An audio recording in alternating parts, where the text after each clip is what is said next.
What is up, everybody? Welcome to Pop Culture Philosophers. I'm Rockin Robbie Billups, and I am inviting you to join us in our conversation tonight as part of the award-winning monthly comic book review here on Pop Culture Philosophers. This is where we gather at the end of each month and talk about our favorite comic books of the previous month. I think this was a pretty solid year. Not yet, but this has been a pretty solid month. In particular, this last week, everything that came out yesterday really is popping and shining.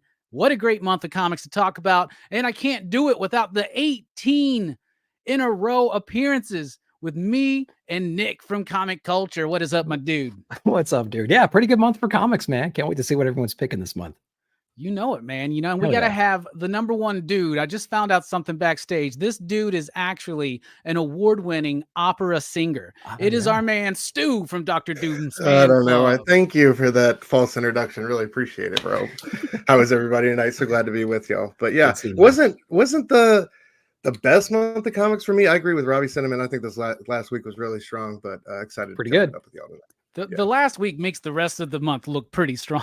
You know what I'm saying? Like when you're writing one, I'm like, that was a lot of comics. Oh, most of them are from yesterday, you know? Very true. Speaking of yesterday, she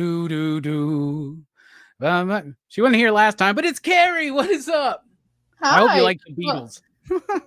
They're okay. They're okay. I had to make sure that I came back to help that demographic, you know, for the those people who don't like the Beatles. The Beatles are just okay. Yeah. You know, in all honesty, like, what was it I was thinking? I asked my boyfriend the other day, would he pick Beatles or the Beach Boys? And he picks the Beach Boys. So. Hot take. That's it really is. Speaking of hot takes from 9-Panel Grid, it's Eric. What is up? Oh, right, he's here. Hey, I pick the Beatles 100% of the time, all the time, just to throw it right out there. Because that's a weird comparison. Because the way I always heard it, and I think I heard this in a Quentin Tarantino movie, maybe, but there's Elvis people and there are Beatles people. Like that's the two differences, right? Oh. But not really. I mean, you could break it down, really. But that kind of, if you think about it, that you kind of break some stuff down there, right? Just a little bit. Beatles. Just yeah. I'm Beatles. Beatles. You out there in the chat, Beatles, Elvis, or the Beach Boys?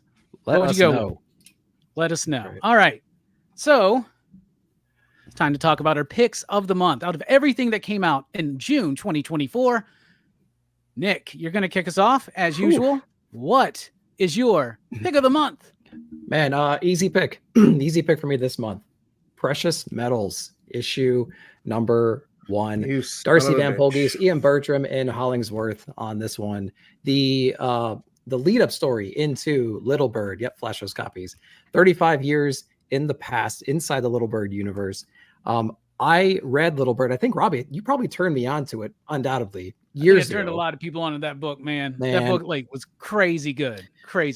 I hunted down the single issues. I read it. It was amazing. It was definitely a story that stuck with me. I never seen art like that. Like this Mobius style art that Ian Bertram does continues it in this one. There's very few artists, I think, you know, I say this, that had like a run. Fiona Staples is one of those where like she evolved through Saga a little bit. Like you read that first issue, you read the latest one, and you can see the style changing and it's just getting crisper and more perfected.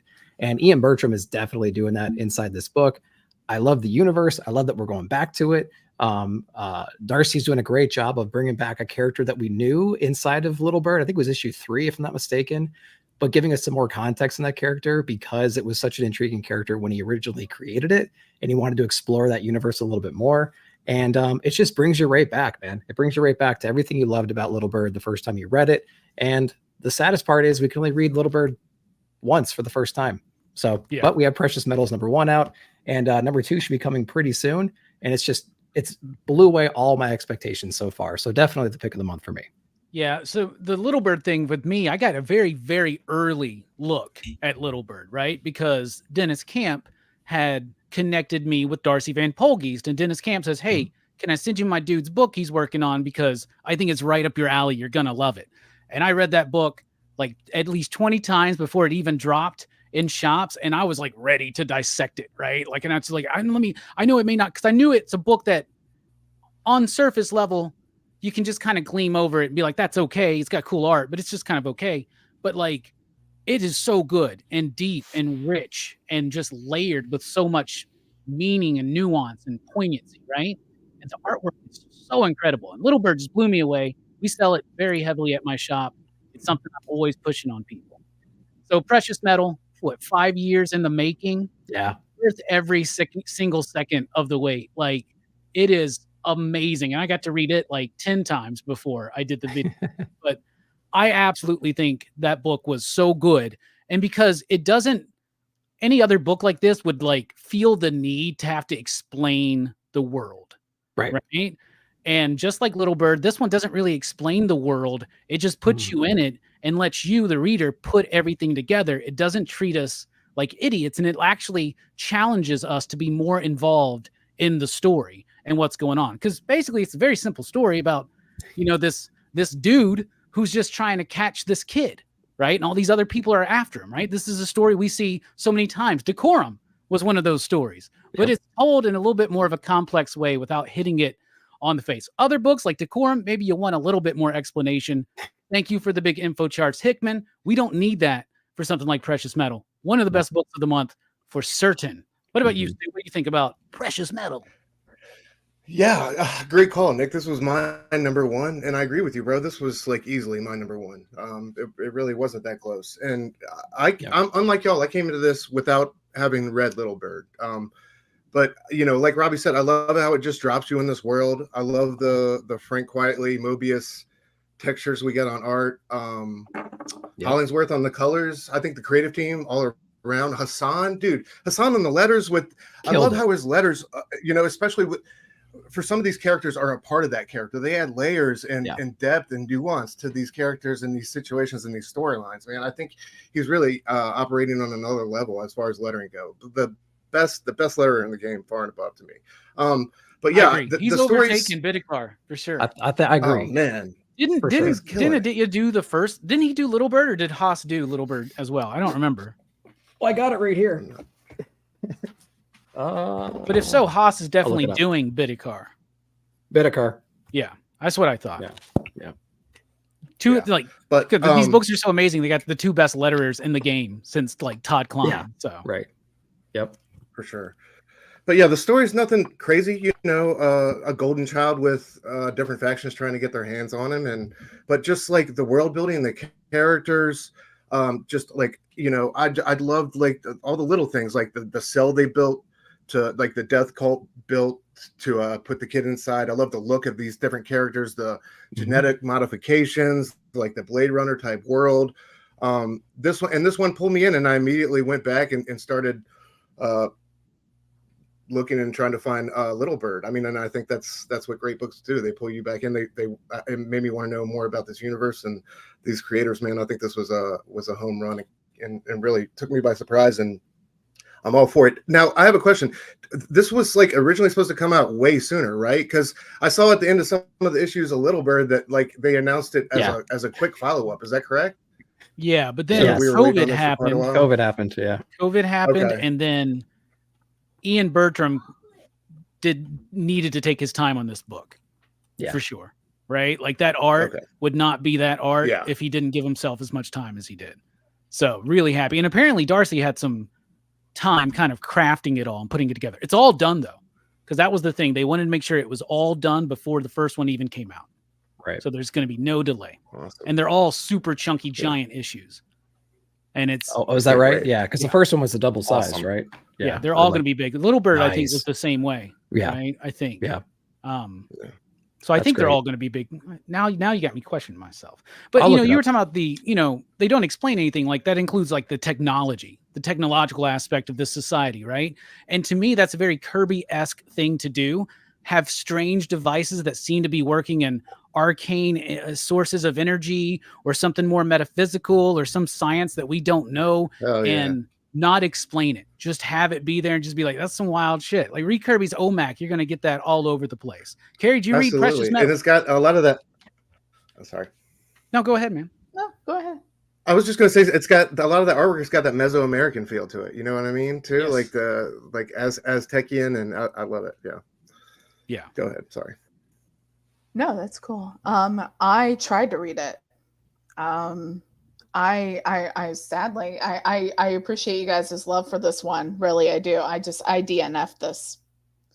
I think maybe I needed that infographic in the beginning, kind of setting a little thing up or something, because, or maybe I read it too late. I don't know, but like it just did not grab me at all.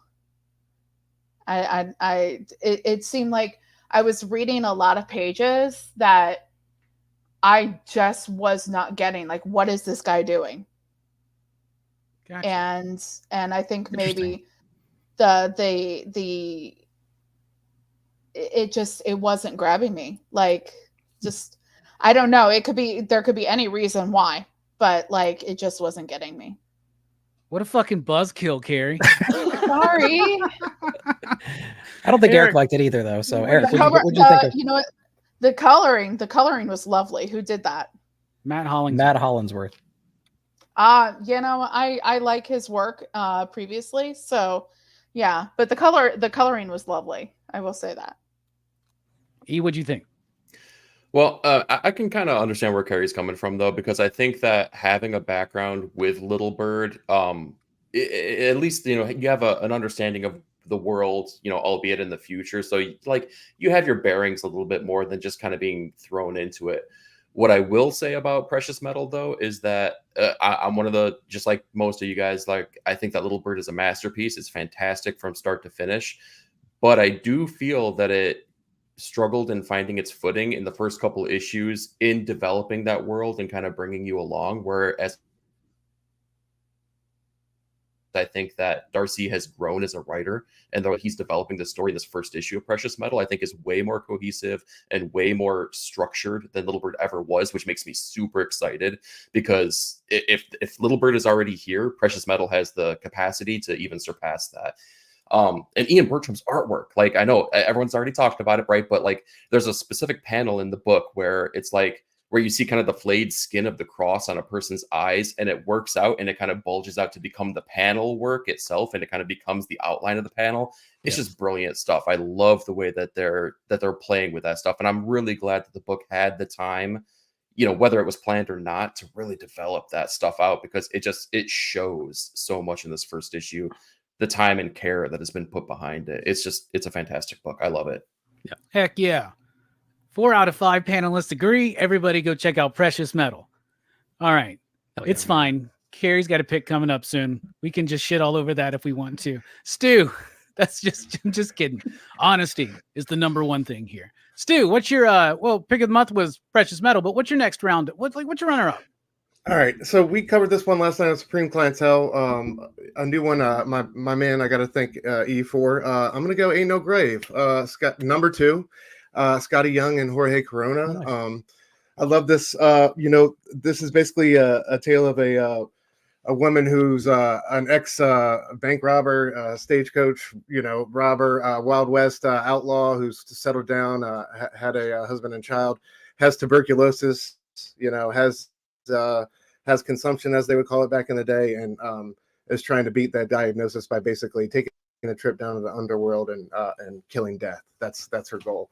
And though the story might sound a little you know, short-sighted or, you know, simple, it's really done. Corona's artwork is just I think next level here. I got heavy like Sean Gordon Murphy type of vibes, but I just love like the world he's put him in, the when we go down to the underworld, some of these huge splashes we get, the layouts, you know, both the characters alive and dead that we get see portrayed in the action is just so dynamic and exciting. It's just I'm really becoming more and more of a fan of Scotty Young's writing.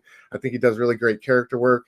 This one you know, isn't grabbing me as strongly as like something like Strange Academy did, or The Me You Love in the Dark. But regardless, I think this team is really killing it on the same page together. Yeah, and this was just a book. I love the first 2 issues. I love how each chapter is kind of the, you know, denial and anger, the stages of grief. And, you know, I know this isn't headed towards a good place, but I don't know, this character and learning about her more through these flashbacks. I just think is so intriguing. A lot of Tombstone vibes, a lot of Doc Holliday, just a longer out living for the day and trying to face down death and do the impossible. But it's been great characters she's meeting along the way. A lot of just amazing jaw-dropping artwork from Corona. It's really like, from you look at a book like Transformers, we were talking about this last night, a book like Transformers that he's doing to this, and the change in art styles and how they're both just like exemplary, like next level stuff. Like, dude is killing it, man. So I just wanted to shout out that creative team in this book. Ain't No Grave #2 is my #1 pick of the month. Yeah, Young and Corona work so well together. And I noticed exactly the same thing you were talking about. Like, I think that same day Transformers #9 released, or within like week to week or something. And I was amazed at the difference in the art and the way it was telling the story, right? Yeah. Transformers is a little bit more compact, and he's going for that gritty, super like dynamic Japanese wrestling, high flying type stuff that Daniel Warren Johnson does. And then here he's like doing this quick paced book that's like, it's image based, right? It's what it is. It's like true to the core of what Image Comics represents, where it's not using a bunch of words to try to tell us the story, but it's just showing us the story and having a very visceral and dynamic art experience along with it. So I think it's amazing. And he's just quickly becoming one of the best in the business. I mean, he already really is. And it's time to put some shine on that name. Yeah, absolutely. Yeah. Carrie, did you read this one? I'm waiting on the trade for this one. I read The Me You Love in the Dark by the same team, and I did that in trade. And I read the first issue of this one, and I was like, okay, so this is pretty cool. But I was like, I wonder if it's going to, based on how I saw it going, potentially in the second issue and third and on so forth, I thought maybe it might be better to kind of hold off and read it all at once, like I did with the other one that they did together. Absolutely. But what I love about some of his art, like you guys are kind of touching on, is the idea that his style is not necessarily just one thing. He has a chameleon. Like if being a chameleon could be a style, that's what he has. Yeah, absolutely. Speaking of our resident chameleon here on the panel, Eric, what about you? What did you think of this book? It was a fantastic book, man. Like, it's so crazy that like my brain has totally been retrained at this point to think of Scotty Young, the writer, as opposed to Scotty Young, the artist, just because of how much he's developed and how much he's grown. Like the story, the pacing in both issues, right, have been just like pitch perfect. Like he knows when to hit those beats. He knows when to take a breath and kind of like just let Jorge do his work.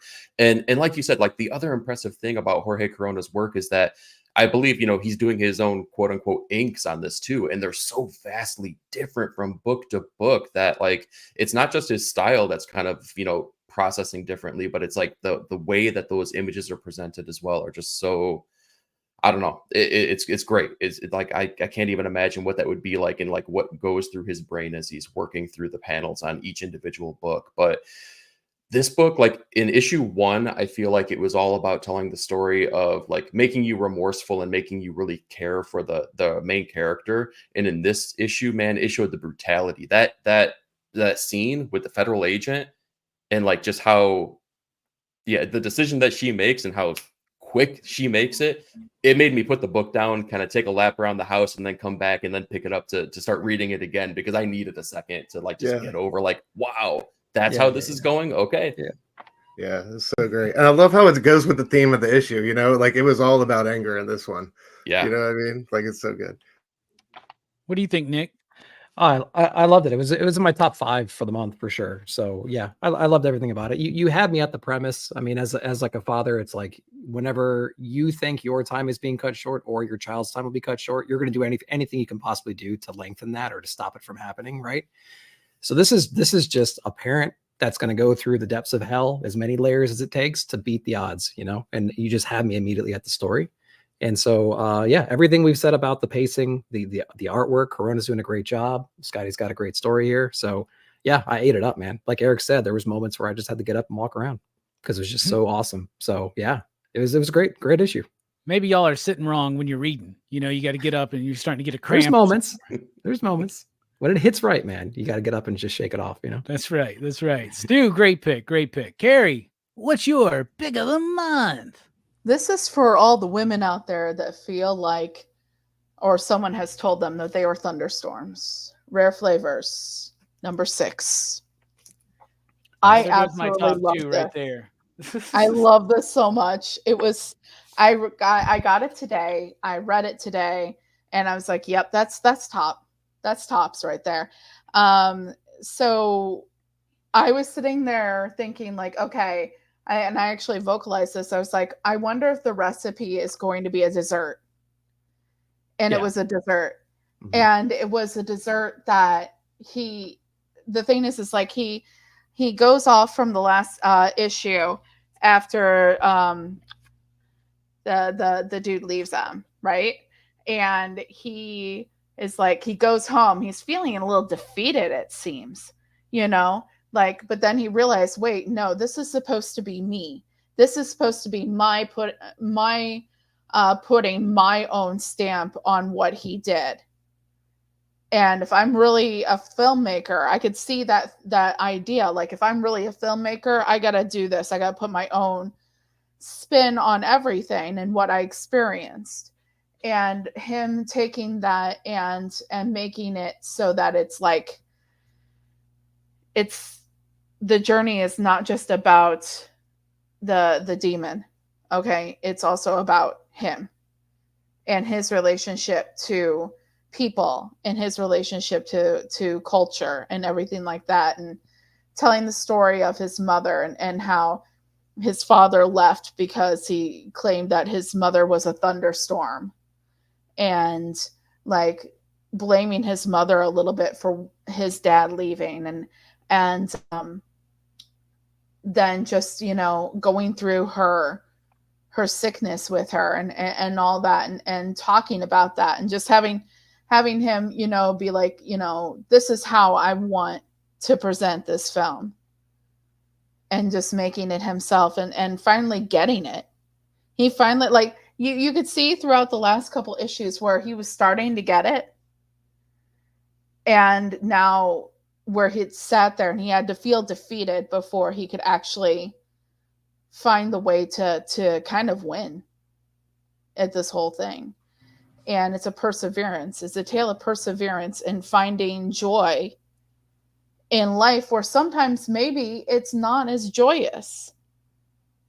And that's what I really loved about the whole book, the whole series, and this ending. I thought it was very wonderful. I couldn't agree more. I thought it was an incredibly profound and moving final issue. And what's crazy is after issue 5, I was like, how are we getting one more issue out of this? I feel like you could have wrapped it up now, like in 5 pages, but nah, because I was missing the point and the fact of turning that camera back around on our main character, right?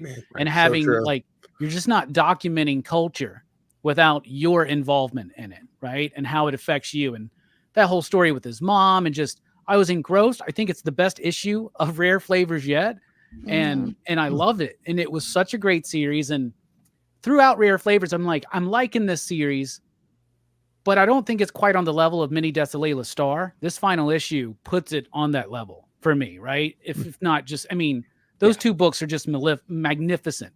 And Felipe Andrade, his artwork, his coloring is so beautiful, surreal, and abstract when it needs to be, but very grounded and emotional when it needs to be. He's able to handle both of those so well.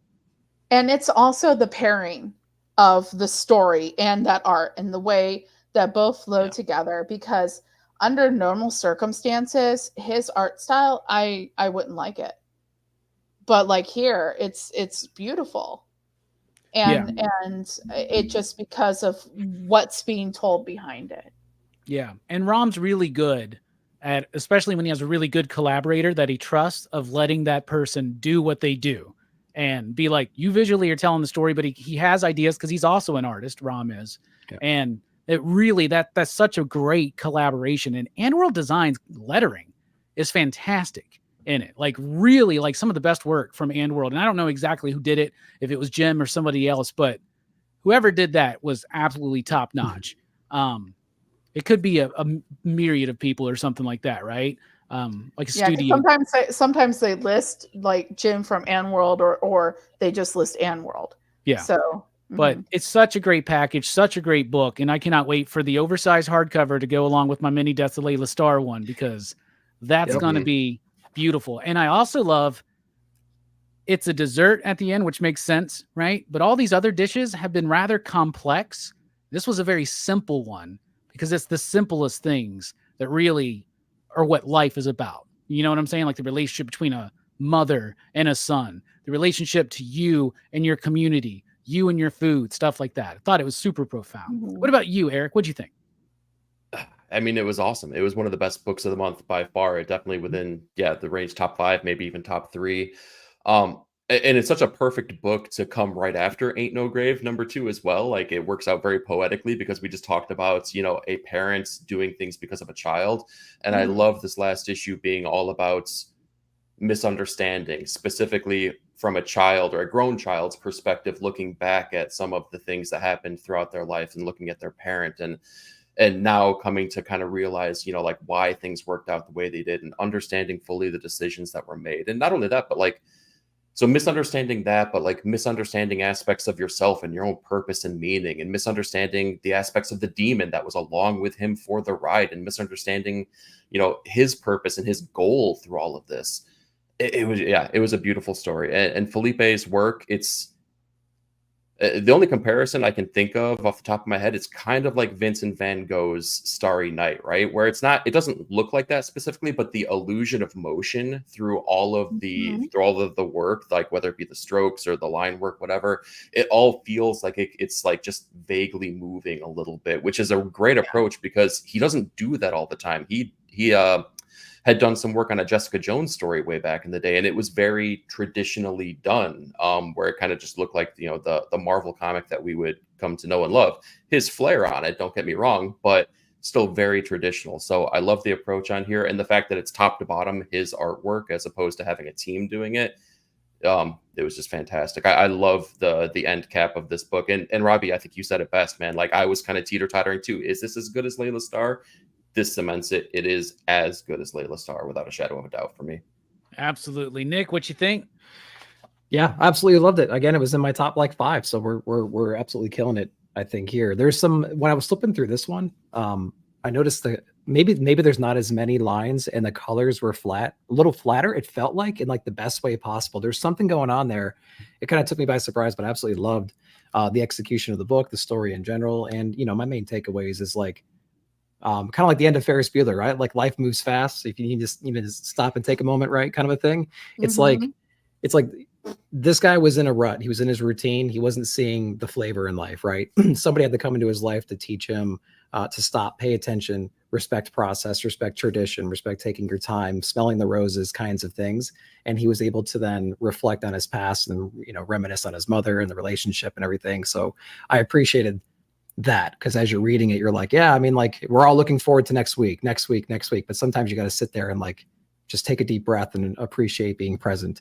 And I think that was one of the main points of this book too, is to be present and take your time and do things the right way, and good things will come. You'll enjoy life better if you do those things. So yeah, I totally dug it. Great story. I think everybody needs to read Rare Flavors once a week. Man, maybe that we could change the world. I don't know. Stu, what do you think? What do you think about Rare Flavors? Yeah, I think you guys have already said so many great things about it. I think definitely one of the best books of the month. This was my #2. So, you just keep on taking your books adjust accordingly. I know, dude. This is so good though. One of the best books of the month. One of the best books of the year. This is high art. Not to be cliche, but this is one of those comics that really shows you what the art form can be. And I just think it's been poetry from issue to issue. The way he's incorporated the recipes into the storyline, and showed us like through this ghastly tale, what it means to be human. And I don't know, it's just perfect timing. I think with the Bear coming out, dropping a new season, reminds us that some of life's most important moments happen around food. And I just think this has been such a beautiful. I love how he referenced Anthony Bourdain in the comic. I think this has just been such a beautiful celebration of food and what brings us all together, and like how complicated some recipes can be, but how that complication reflects so many different cultures that go into it. I just think it's been so profound. Issue 4 was a favorite of mine. I think that was one of my favorite issues on one of the shows past. But yeah, shout out to Ron V, Andrade, the whole creative team involved, and this one is pitch perfect. Another great pick. And my top 2 are already gone as well, Stu. So don't worry about it. You're not it's all good. It's great books, dude. I'm glad they're being celebrated. I think I got one that I don't think Eric's going to pick, so I'm happy to see. Eric, what's your pick of the month? Don't worry, Robbie. I'll let you pick Bear Pirate Viking Queen this month, but this time I will go ahead and choose Helen of Windhorn, number 3. It's on my list, but not just shaving right off the top, all the way across. Nice. It's fantastic. Don't blame me. Blame Tom King. Kind of like, what you would expect out of any book series that comes out is that by issue 3, you're developed into the world. You understand the mission statement, albeit some surprises are developed. And this hits every single one of those notions pitch perfect.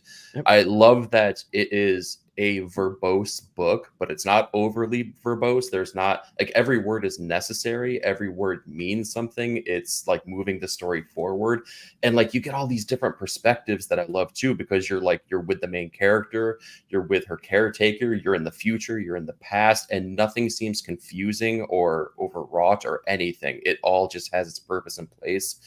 And the mysteries that we have here, because we've kind of been building towards it, we're like, all right, come on, let's get to this fantasy Conan kind of world, and we finally get delivered that, and it's just beautiful because Bilquis's work is just like it's ethereal, right? It's like I don't even know how else to say it. It's like free flowing and it's beautiful, and the color work just like complements it so well with like all of the warm color palettes that are chosen for most of the issue in comparison to the colder palettes that are used in like future timelines or when you're in the manor. And again, like the mystery, like we got spoon-fed little answers here and there. We got a big spoonful in this issue, but by the end of the issue, we're like, oh, so there's more to the story here that we're still gonna have to comprehend and try to figure out the lineage behind, Helen. So it was a fantastic issue. It was so good, and I can't wait to see what Tom King keeps doing. So, Tom King. So I feel like what happened was this dude came onto the scene. He got super big really quickly, right? He did some stuff that was really good, like amazing stuff like Omega Men and Mr. Miracle, and his Vision series over at Marvel was one of the, like, that is a rarity at Marvel to have something like that that's like perennial and like captivating and like moving, right? And very, very important, and not just big superhero stuff, right? And then he gets his Batman run too soon, way too soon for his career. He gets put on DC's flagship book, and he gets overly criticized for being too sparse with his dialogue. Then I think he overcorrects, right? And starts like overindulging in his verbosity. And now I think he's actually leveled out a good balance between, because this year in particular, Penguin, Wonder Woman, and Helen of Windhorn have just been so well in their flow and their pace and the way that each page is structured individually and the way it is, each scene is structured individually, and then each issue is structured individually, but it all is one cohesive whole, right? Not everything is perfect. There are moments where it falters just a little bit, but it always gets back on track. But that is never the case in Helen of Windhorn. I think that book is absolutely splendid.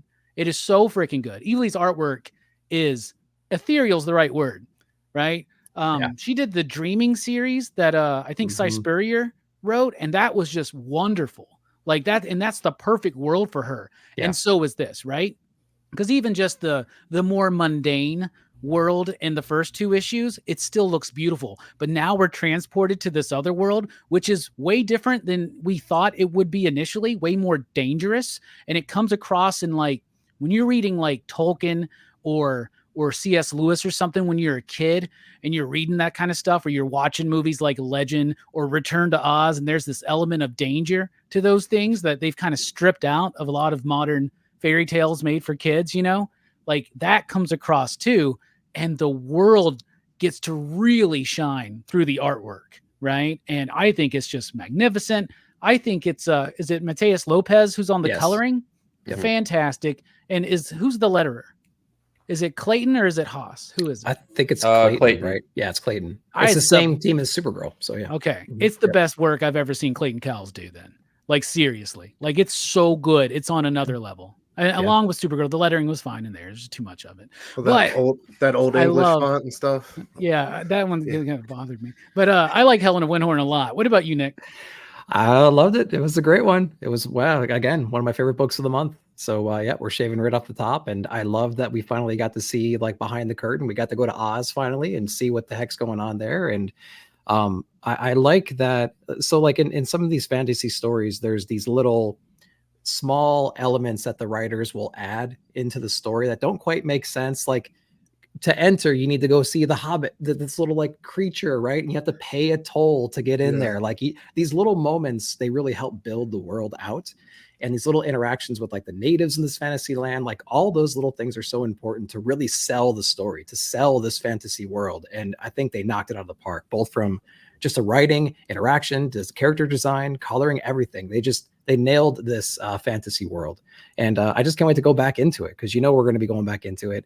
And I loved all the little reveals, like her lineage, her grandparents and stuff like that was a great. And then, like, of course that would be the case, right? Because it's like as crazy as it could get. So yeah, I love the execution of this one. It was perfect. I can't wait for more. I love how much we learn about her grandfather through him just doing, and that's it, right? Yeah, like it's very little about what he's saying, but about what he's doing, and that's a big step forward. Yeah, show me, don't Tom tell King me. for me. Yeah. I think. Mm-hmm. What about you, Stu? What are you thinking? Yeah, I loved it. I just to speak to the artwork, I love that first page and how it's that beautiful, I think that piece of art that they're auctioning off or whatever, and they're saying, it's really got that wow factor. I love how just Tom gave her a chance to shine at the beginning of the issue. I thought that was really dope. But yeah, like Nick said, man, my favorite part was that interaction with the lady who I guess we'll call her the lady, the troll hag who let him in. I thought that was interaction in and out of that world was fantastic. And then I love how this series kind of sticks to the Supergirl formula, though. I feel like this is very like this character is very reminiscent of that, like the whole bar trip and that whole moment was great. I just love that, that lets like you said, like this dude is on another level, She totally one-ups her. I loved that. That was so great. They have a drinking contest and she wakes up and like he's laid out everybody in the bar. But yeah, man, like Nick said, man, I was great to get our first look. I can't wait to go back. Strongest issue of the series for me so far. And I think it was King doing what he does so well with the narration and keeping the story on track that way. I think he really shines when he can do that narration right. And I feel like he checked all those boxes this time. So yeah, it's really shaping up to be one of the books of the year right now. What about you, Carrie? What are you thinking? I'm thinking that you guys keep on mentioning this, and I should have read it. Carrie, aren't you love this one? Like, this is so good. You would love this one, Carrie. Especially if his narration is on point. Because what I remember, like on Supergirl, like and I have a pretty well established love of Tom King lately, but I was not into Supergirl because of the narrative. So I'm interested. I think you guys keep on mentioning it, and I probably need to read it. It's a Tom King book I'm head over heels for, like for sure. For that alone, like there's a few of them right now. Well, really, just it and Penguin are the ones that are like dominating. But I think Wonder Woman and Animal Pound, for the most part, are pretty solid too. Absolutely, sure. Yeah. Heck yeah. Yeah. Who picked that? Eric, right? Eric. All right, Eric. That was a good pick. Another good pick. All right, now it's to me. Let's break this up a little bit. Let's go a little bit mainstream. Y'all have already taken, precious metal away from me and rare flavors. Mm-hmm. Helen of Windhorn. Mm-hmm. But man, what about a writer who is one of the best writers at use of language and playing with that and doing things that are very poetic and very like to the core, like of what is the worst about humanity, but how we can pull the best out of that, and then put them on a G.I. Joe book and see what you get. So I'm going Destro issue number 1. Dan Waters. Yep.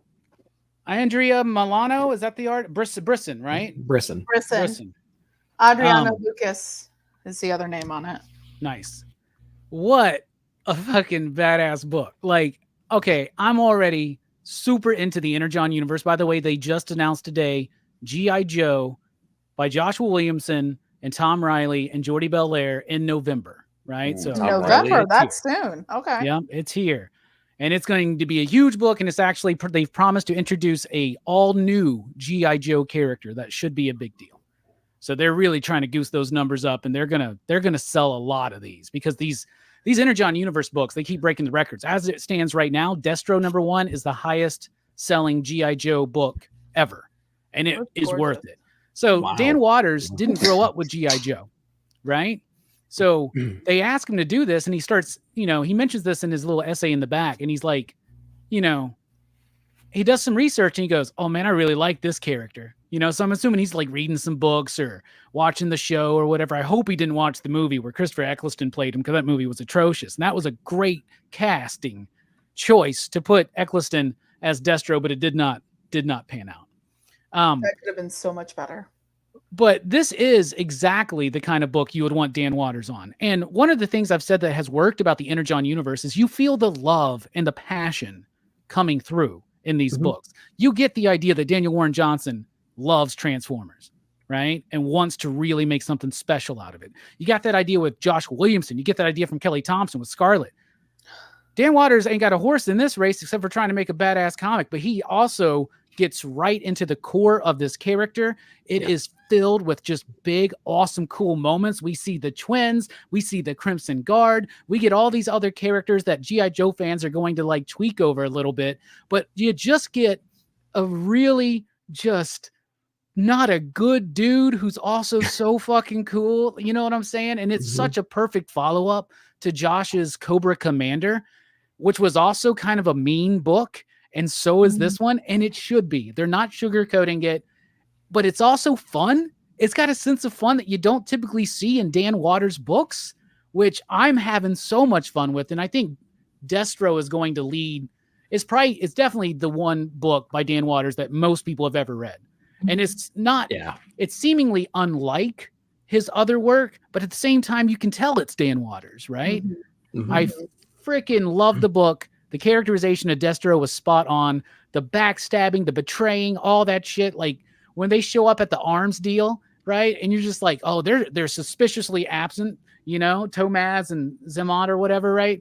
Like it just was everything I wanted it to be. I was so excited when I knew Dan Waters was doing Destro, but I was worried we might get like a Rom V on Carnage situation. Nah. The Skybound, Kirkman, Energon, they're letting their creators cook, and they're trusting them with these big brands, and look at what's happening. Trust your big brand characters with creators and just let them cook, and you're going to get shit like this. Any thoughts on Destro, Nick? Yeah, I mean, I'll echo everything you just said. I'll emphasize the transition from Cobra Commander to Destro, because that Cobra Commander run was brilliant. I loved it. It was just so maniacal. It was that horror book that we were promised. I mean, everything about that was so brutal. And when they introduced Destro into that, it was almost like a Cobra's the boss and Destro is going to fall in line, right? But we all knew like that wasn't exactly how it was going to play out. And in this issue here, it like emphasizes on that. Like Destro's got his own plans, you know what I mean? And he's even taken it to Cobra at points in this. But like, you're also right. Like there's a lot of cool little moments of humor in there. Like when the arms showcase goes bad and they're under attack, and there's that scene where Destro's like running towards the camera, like, must I be surrounded by fools and things like that? It's like, there's all these little moments in this book that were just so well done. Coloring is great. The reflections on him, on his like face and stuff were just handled really, really well. So yeah, it was comedic. It was great. It was an amazing transition from Cobra. It definitely set the stage for who Destro is. It played him right to the core, and just great job. I can't wait for more. Dude, when Cobra Commander and him have that interaction, and they're both just like, that motherfucker. Yeah, You know what I'm saying? they both hang up and they're both screaming. Yeah, they're just like, oh, they're like forcefully hanging down. I hope he heard that. I hope he could feel that, right? That's so freaking slam funny. the button. Yeah, and then even like chilling moments, right, where he goes to visit his ancestors, right, and he's talking to the different masks and everything, right? Super cool. Over my head, but it was beautiful. Yeah. Stu, Destro. Yeah, I loved it. It was so much fun, like you said, and I love that Dan Waters is on it. Like you said, it's a book that doesn't feel like him, but does feel like him at the same time. I'm completely unfamiliar with a lot of the corners and aspects of this G.I. Joe universe, but regardless, I've kept up with everything just because I love Void and I've loved Transformers and everything they built on top of that. So I want to have all these stories, and I love Cobra Commander. I did not expect to love that series as much as I did, and then following up with the first issue with that, with how we ended things there. Like you guys said, I love the interaction with these two, always trying to one up each other. I can't wait to see where this goes and how it interweaves and interlocks and sets up other pieces in the Energon universe. But I'm just all in on this. I'm glad that we're talking about these Skybound Energon books. I'm sure another one or two will come up. It's just been such an amazing ride from start to finish across all titles for me. I think they've done such a solid job. Really, just an A1 rollout. And this is how you should treat these properties that have generations of fans. So it's such an enjoyable experience, even though, like Nick has said, and I've heard a bunch of people saying countless reviews. Sometimes I have to pull out the Google and go find out what we just talked about, or what characters were just featured in some of these issues. But that's okay. I don't mind the homework at this point. It's because even as not as a hardcore fan, as one who's relatively new to all this, it's getting me more and more into it. I've been started watching the older cartoons. I was watching the old 80s movie the other day, you know what I mean? So like those things are starting to get in rotation, and becoming more and more a fan of the IP. So shout out to Skybound, dude. Great job. Cobra. Dude, that's one of the baddest ass openings of an animated movie, right? In G.I. Joe. It's right, good. Dude? Yeah, dude. It's solid. And the movie doesn't hold up to it, but no, but it definitely got the boys' attention. Both of my youngins. It did 40 years ago too. So I guess it still works. Yes. Yeah. Carrie, thoughts on Destro? I've got thoughts. This is what Dan Waters can do, is he can take an IP and elevate it to art. Okay, this is understanding the assignment and then being like, okay, hold on, and just throwing some fucking glitter on it and saying yeehaw. Okay, so I absolutely loved this, if you couldn't tell already by my little intro there. One of the parts that really stood out to me, like I love the whole thing, but Robbie, I think you touched on it, where he's talking to the different masks of his ancestors. That 3 pages right there, poetry on the page, where he's talking about the history of not just warfare, but arming people, the history of how people fought wars, and how Destro, his family, was at the head of all of it.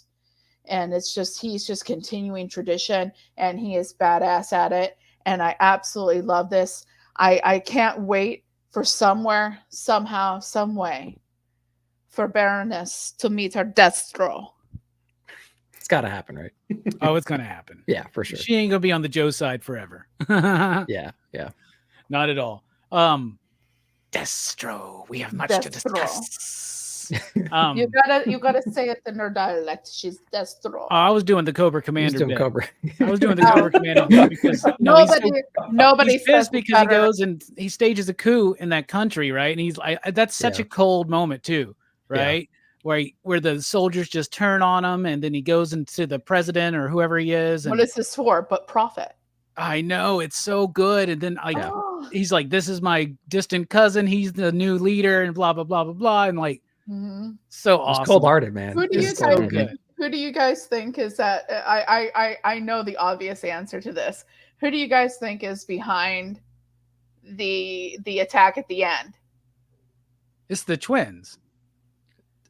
Yeah. You think so? That's the way I read it. Yeah. That's the way I read it too. Because they're the ones with the Crimson Guard. Right. Yeah. Okay. Yeah. That's a good point. Yeah, all the different people in Cobra fucking hate each other. Well, you know what I'm saying? I thought it was going to be Cobra Commander. I thought it was probably Cobra Commander because he's pissed off that Destro kind of dismissed him earlier. Like, oh, I'll show him. Yeah. Well, I think it's the twins. I think it's like, what is it? It's Tomaz and Zamont, right? Or whatever. I can't remember their names. I think that's it. Mm-hmm. And because like they don't like Cobra Commander. They don't like Destro. Destro doesn't like them. Destro doesn't like Cobra Commander. Cobra Commander hates them all too. And it's like it's this uneasy alliance. It's like the Cold War, right? You know, where it's like mutual, you know, a war of like, what is it? Mutually assured, whatever the fuck. You know, we're not going to kill each other, so we're just gonna. Mm-hmm. What'd you say, Stu? What was it? At mutually assured destruction. I don't know if that's the right phrase. Like, I don't know. Something Whatever like that. That's probably what the end game is. Yeah. Go back to the fucking opera, Stu. Whatever. E, what'd you think of Destro? Dude, it was a really, really good issue, man. Like I'm a little bit like Stu, where I don't have that background of the lexicon of knowledge that comes along with, you know, the Energon universe. But man, this was awesome. I love how, I mean, I just agree with everything you guys basically said, right? Like Destro's out here playing chess where the rest of the world is playing checkers. And I think that's conveyed like super the issue. But the thing I enjoyed the most coming from my perspective is that just like Scarlet, this didn't lean and rely on Transformers being a reason to sell this. Like the interconnectivity, I love how the entirety of the Energon universe, like it kicked us off going, hey, this is all connected. It's all is going to be happening together. But then Scarlet and then Destro, this issue, it didn't rely on it. It just let it tell the story. And it's like, we'll get there. Like we'll tell you that part of the story. We don't need to get there though, because it's just that strong an issue. So yeah, it was super fun. I'm definitely along for the ride. Heck yeah. Good picks all the way around in round one. Now we're kicking off round two. Nick, do you have anything left on your list? No, I think that's actually it. You know, I will point out Image Book, Boom, Dark Horse, Image. I'm proud of this. Good job, guys. Now you just influenced my second decision there. I know. I'm thinking about keeping the train going here, though. Destro is close enough to a Marvel or DC, kind of. Well, you know, if we're gonna continue thinking that Image is not a top 3 company, like we're imagining things here, guys. Well, now I feel bad. All right, so we're gonna continue this one just because I had so much fun reading the book. Is it perfect? No, but I had just so much fun reading this damn book. And we're going to talk about Gromit's issue number 2, Rick Remender on this one. And it took me back in like the best way possible. I love the characterizations in here, the coloring, just like the scenery in general, the vibe that this book gives you when you're reading it about like 80s skate culture and like punk culture. And it had a lot of obvious like references to the 80s and 90s. There's that like cliche scene of like the kid's bedroom and it's just littered with posters and the floor is unrecognizable and you have just stuff everywhere and you have Hulk posters on the wall and stuff. The interactions with the different kids and everything, like it was brutal back then, man. Like things were cutthroat, you know what I mean? Like your friends were your enemies sometimes. And that was just how things went. And I loved like the new introduction to like the skater girls in here. And of course, like all the dudes are flipping up, you know, just going head over heels for him and everything. And they were like more badass in this book than like any of the guys have been so far. And I just love that portrayal. I thought it was great. There's some mysteries and stuff still in here that we still have to unpack. There's some stuff they introduced in issue number 1 as well. At the very end of issue number 1, I thought we were going to follow through in here. They didn't, which kind of surprised me. But we have some more mysteries at the end of this one too. Like we just beat the hell and nearly killed this cop guy. And like, where did he go? And all this stuff. And so I love the time traveling this book provides me. You know what I mean? So, yeah, I remember riding a skateboard to my buddy's house and his parents were always grumpy and stuff like that. Like it was just a nostalgia trip for me for sure. I loved everything about it. The art was really shocking. Colors were perfect. Love the story. So Gromit's number 2, just at least an honorable mention. And I was one of my favorite books for sure of the month. Yeah, it's a super fun book, slice of life. It's very authentic feeling, and you know me, I love the Taco Bell bits in this issue in particular. That takes me back, man. Then they still don't have the tostada on their menu. If you want a tostada, it comes on the Cheez-It. That thing sucks.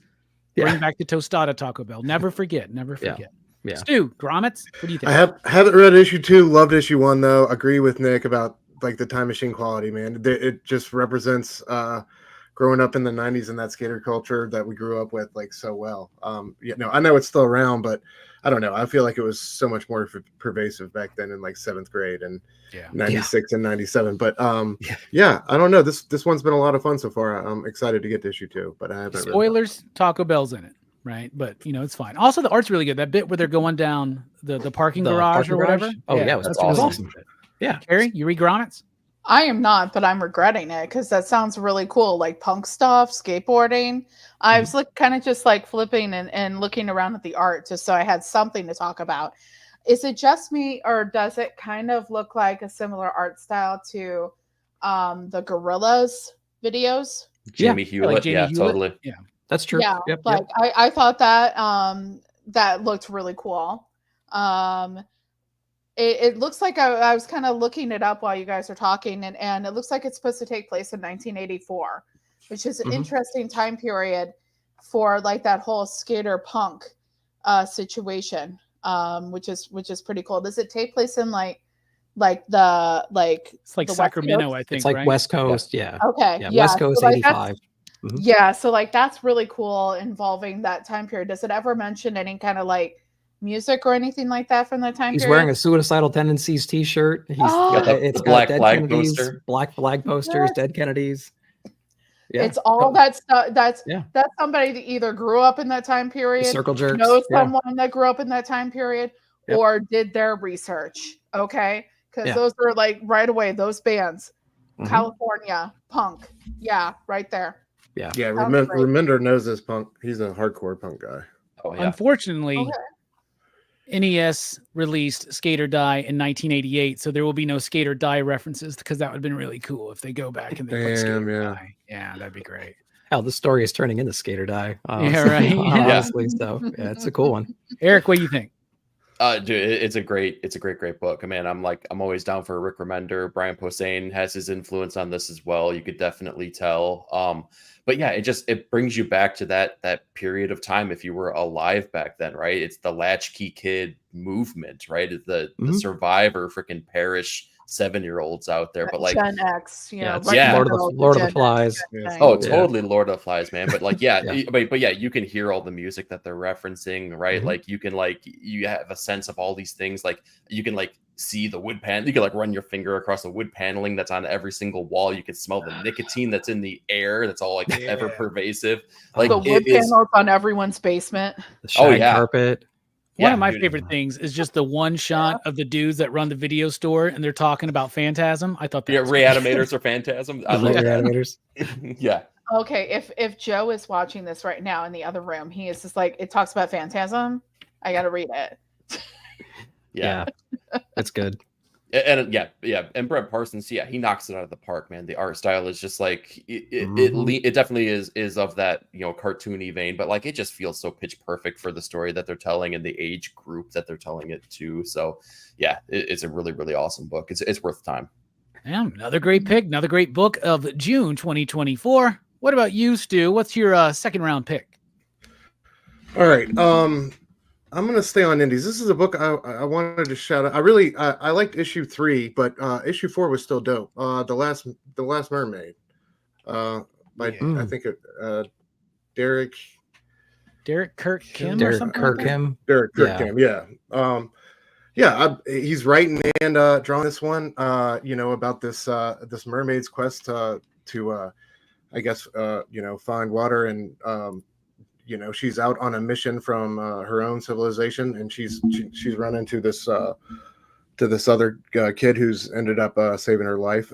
Epic battle with this underwater creature, and issue for most, if not all, issue 3, and issue 4 kind of is the result of that. And these two learning about each other, and she's trying to find this ancient landmark that he's seen, and they decide towards the end of the issue that they're going to go out and search out together for it. So, but I love the art from issue to issue. I think it's fantastic.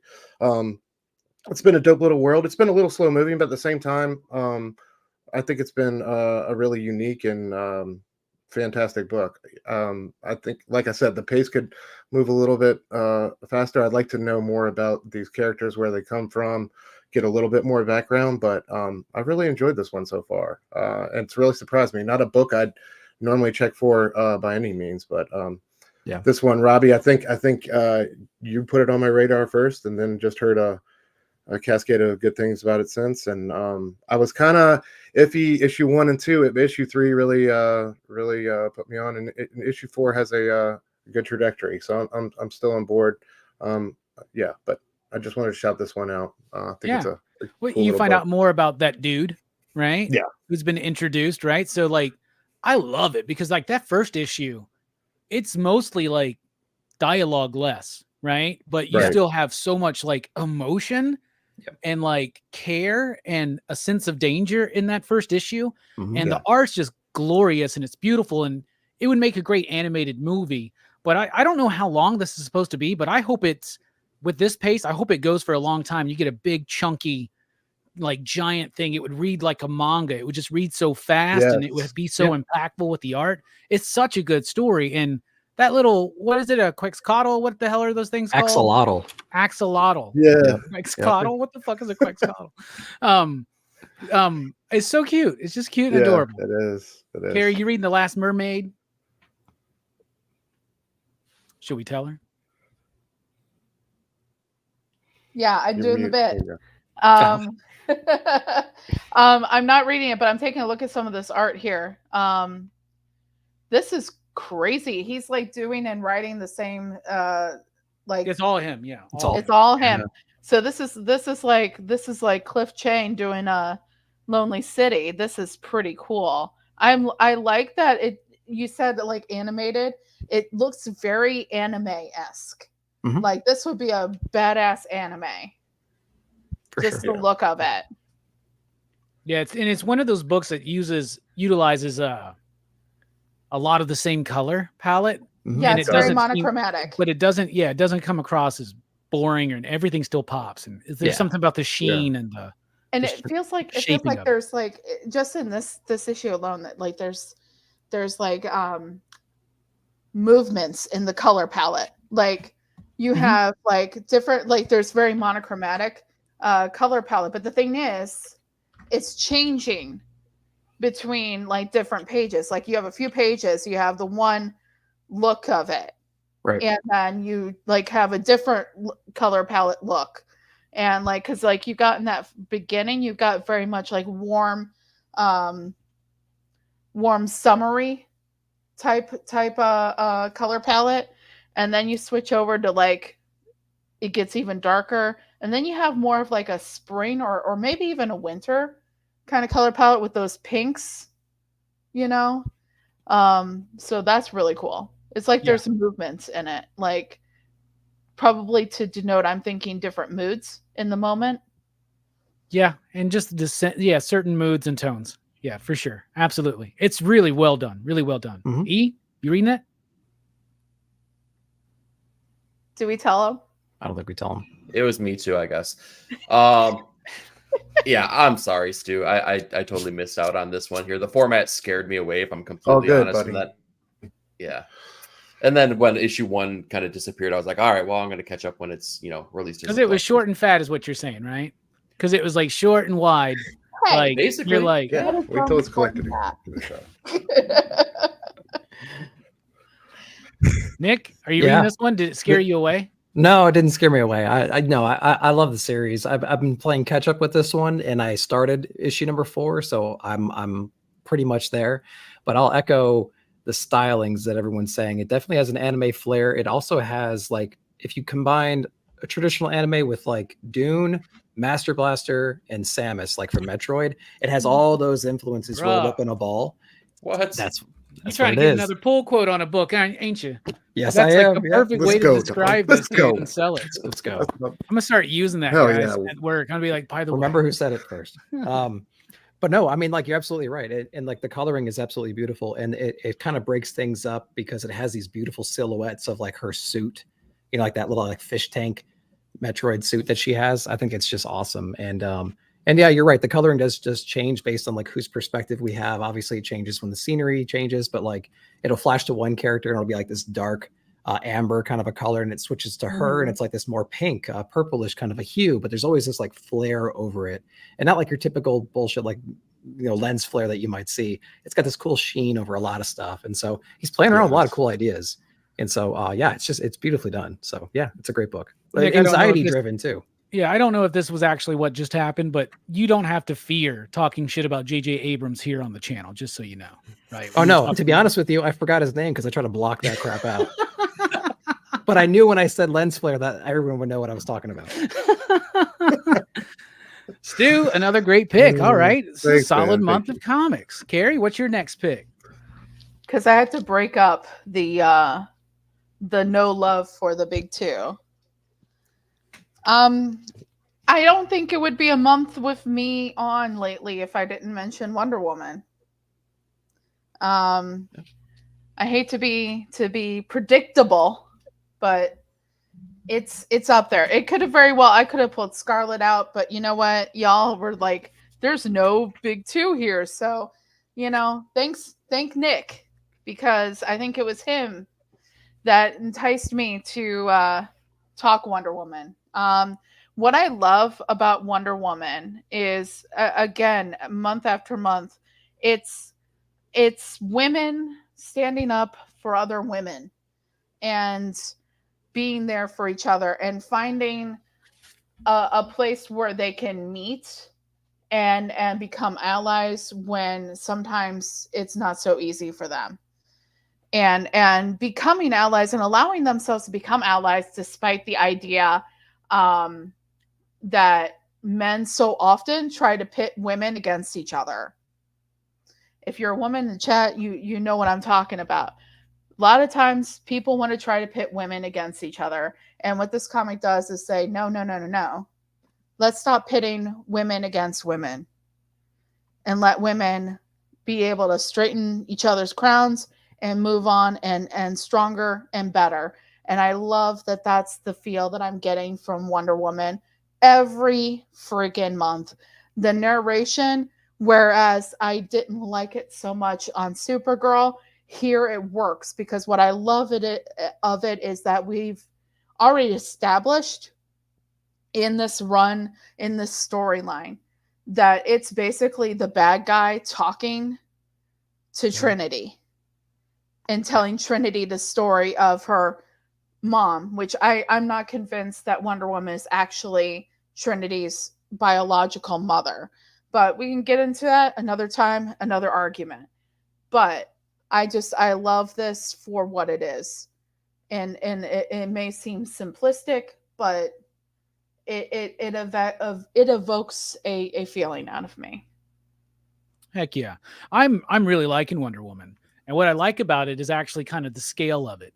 This is a book that, as it's developed, is really taking time to kind of deconstruct and break down what the ideas of Wonder Woman are. Like what makes this character throughout the years, whether it's like the bondage stuff from the early days, whether it's the Linda Carter stuff from the 70s, whether it's the John Byrne isms that are even in there, the George Perez runs. It's taking all of these ideas, the warrior aspect, the ambassador of peace, and it's trying to deconstruct them a little bit by deconstructing Wonder Woman.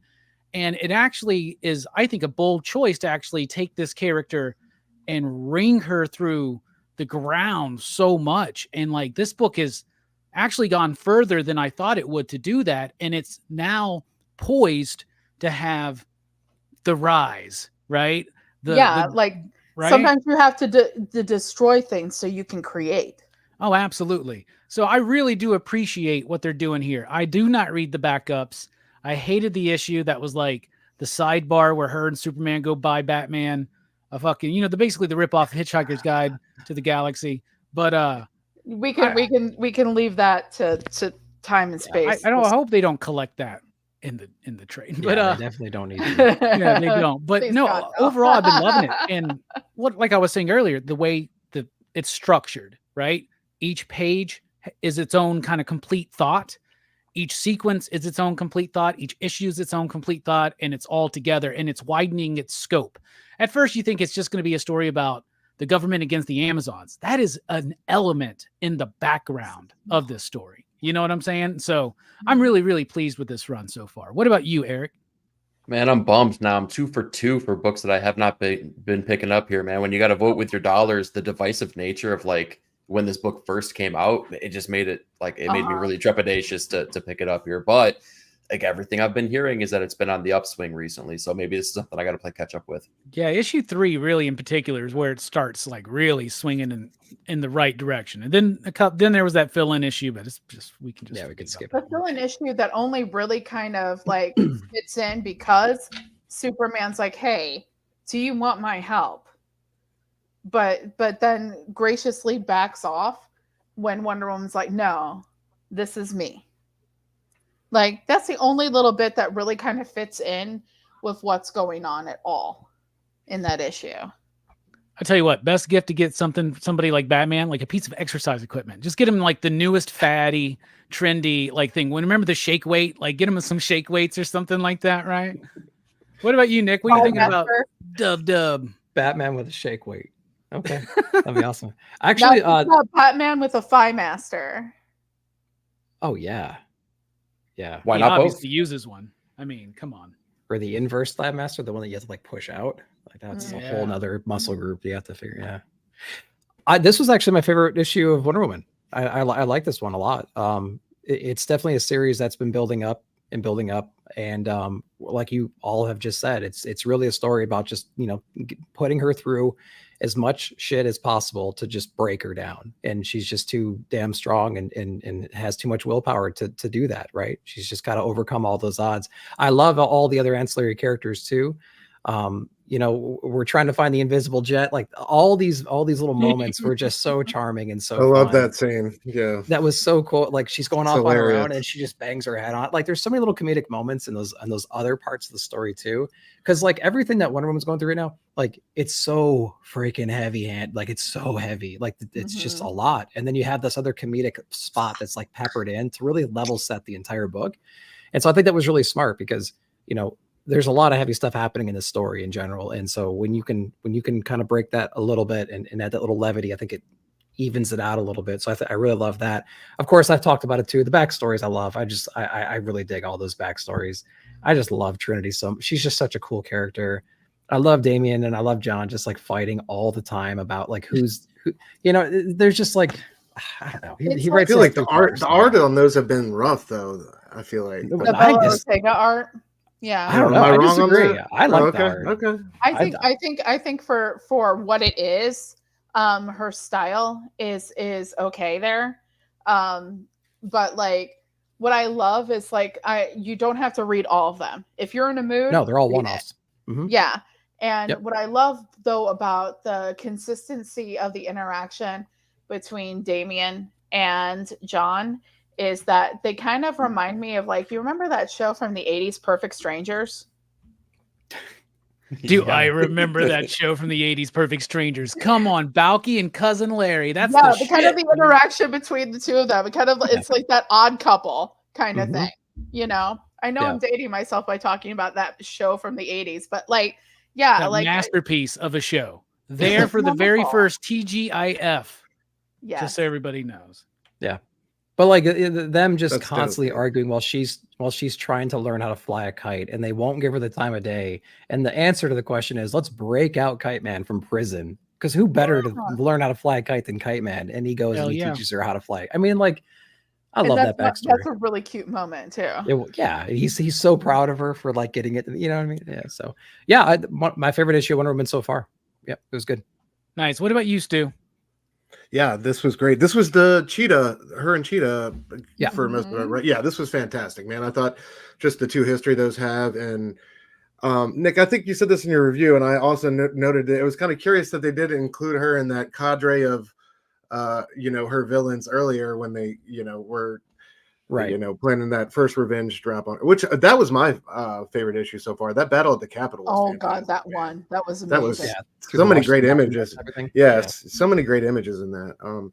But yeah, this was a fantastic issue. I just loved how I just love the conversation the two of them have when they're fighting and warring against each other, and how it ends up getting resolved. Like Nick said, I love that comedy you get in the first part. I don't want to be the one pressing buttons. I just know that much. Like it was so funny with the invisible jet. Yeah. I just I love that trio, and you know how they're looking out for her, and like you said, Robbie, like she's been beaten down, and or Nick, or one of you guys said it. She's been beaten down. She's in the dirt. She's kind of dusted herself off now, and we're going to get to see where things go. You know, once she gets back up to full strength. But I can't wait to watch her kick more ass, especially with Sampere on the artwork. Man, absolutely fantastic job throughout this series. Just so many great pages. That moment where they're both just exhausted, and she's and you know, Diane has been knocked out, but then like Cheetah kind of like just, you know, hoists her up and just sit there and like puts her head up against her. Like, this is just like two women that have realized that they've been pitted against each other, but they figured it out, and they're like, no, thank you. I do really like the examination on the relationship between Diana and Cheetah versus, say, Lex and Superman, or Batman and Joker, right? Mm-hmm. But there's a couple things. A lot of Wonder Woman villains wind up becoming her friends, and that kind of annoys me, right? Just a little bit, but that's not even an issue. Like, I actually like that moment with them at the end of this issue. But they do that a lot with her villains in particular. But I really do hate the thing where they do this in comics all the time, but where they're like, they fought for hours and hours, and you just get days. Like, and you're just like, days. I'm like, really, motherfucker, really? But some like, of the can you not just have that? Well, why not just have like a great 10-page sequence where you let Sampere just like go fucking ham, and just like just show us one visceral ass fucking fight. We'll get the point. I'm sorry, but that moment was like, there it's a little stiff. It's a little stiff. No, just no. Well, that's his style. Like, yeah, I can't give too much love to Tom King on the show, man. You know what I'm saying? I got to try to keep it right there. Jeez. Hello. Yeah. But like, question for y'all though, like, where is the story going? Like, now that everyone's together, she's already beaten the Legion that they sent at her. She already defeated the armies. What the hell are they going to do against this force that has now been put together? It's all tied into absolute power, right? Maybe something like that. Oh, I freaking hope not. This does not need to be tied into that bullshit. Or you know what I mean? It does not need to be. I think I really hope like some old dude with the lasso. Like, what the hell is he possibly going to do against this unstoppable force? He couldn't even do it through these. There's gonna be like one more like big rabbit, like big reveal, like of somebody, some other villain or something. Like a Doomsday Wonder Woman or some shit. Like, I don't know, but there's gonna be something. Doomsday is knocking at the door. I wonder if they're gonna bring him back. Have we seen Ares yet? No. Do you guys think something's going to happen to Themyscira, or the island? Do you think that's what I think? What I think? Oh my God, I hope not. That might be going a little too far for me. Because it's supposed to be a refuge for especially in recent Wonder Woman books, Themyscira has become a refuge for women that have been harmed by men, and that might be a little bit rough for me.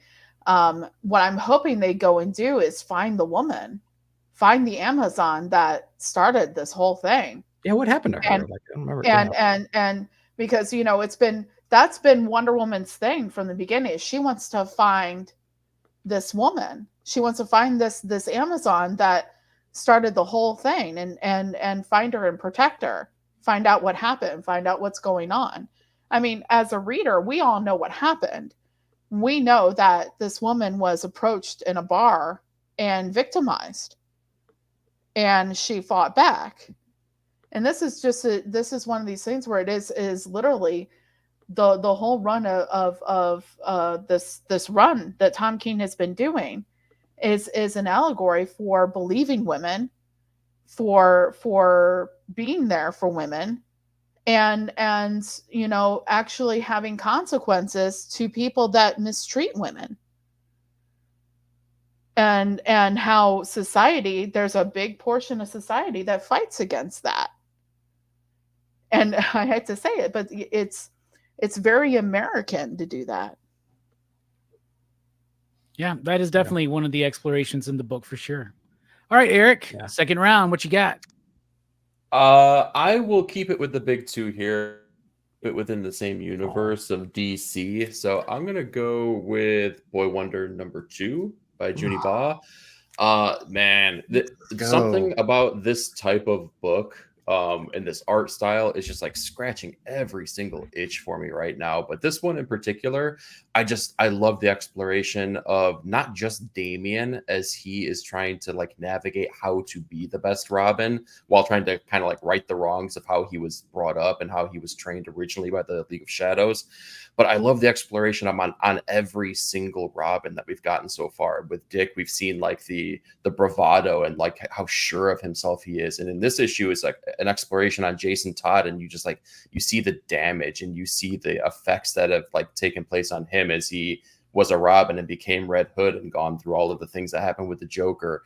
And I love seeing Damian's perspective on seeing all the different ways that these Robins have been portrayed and how their lives have gone and how it's impacting him and his choices. I mean, this book, Tim Drake, by the way, like has been the best Robin, but this book is definitely making me question like the way that I view that, because ooh boy, like Damian has the potential of definitely taking the reins of that. Like if he continues to learn and grow through the missteps and the things that have happened with every other person that's had that mantle, I don't know. It's a really exciting book. I think it's told in a really fantastic way with that kind of fairy tale aspect that they're going along with it, the storybook kind of aspect. It's just inventive storytelling done in a masterful way. It's so good. Yeah, absolutely. It's a story we've seen, right? It's even a story we've seen with Damian through his perspective of each issue or each section of a story, him interacting with one of the Robins and kind of learning more about himself and what that means. And I agree, Tim Drake is the best Robin, hands down. First Robin to wear pants, that was a big deal. You know what I'm saying? And Damian has become one of my favorite Robins for sure. Yeah. But the problem is in the wrong hands, Damian is kind of an annoying character. Yeah. Right? It can be, yeah. But that's not what's being done here. And Damian's actually had to overcome, some could argue, more than any other Boy Wonder, right? Because he's literally had to go against like programming. Yeah. Like his whole freaking program. And he's done it at a young age, right? Yeah. Exactly. You know, he's the Robin that we know for certain has murdered. Well, we know Jason's murdered, but you know what I'm saying? But at a very young age, and like he has really overcome and moved and grown as a character throughout his time when he got first introduced by Grant Morrison, the great Grant Morrison. So then you get this story that we've seen before, but told in a way that we've never seen it before. I love that you say that, like storybook, kind of like folk tale kind of thing, right? And the art is that, man. The art has a charm to it, right? A very confident line. Simple, cartoony, some might say, but do not be deceived. It is very complex in its composition and its theory of like panel design and layout and how that flows through the story. It is lyrical, the artwork in it. And it is a visually told story mostly. And I think that's where its strength is and where it's at. What about you, Nick? What are you thinking about the book? Carry on, please. No, I did not read issue. I didn't read this issue, but I read the first one, and I agree that it was something that I wasn't expecting. It was way better. I don't want to say it was way better than I expected. That sounds bad, but like I didn't have a lot of expectation going into it. I really enjoyed it when I read issue #1. I didn't read issue #2, but I really liked the one-man army that we have here with Junie Ba. I think it was really beautiful book. The colors were great and everything, and I do like that.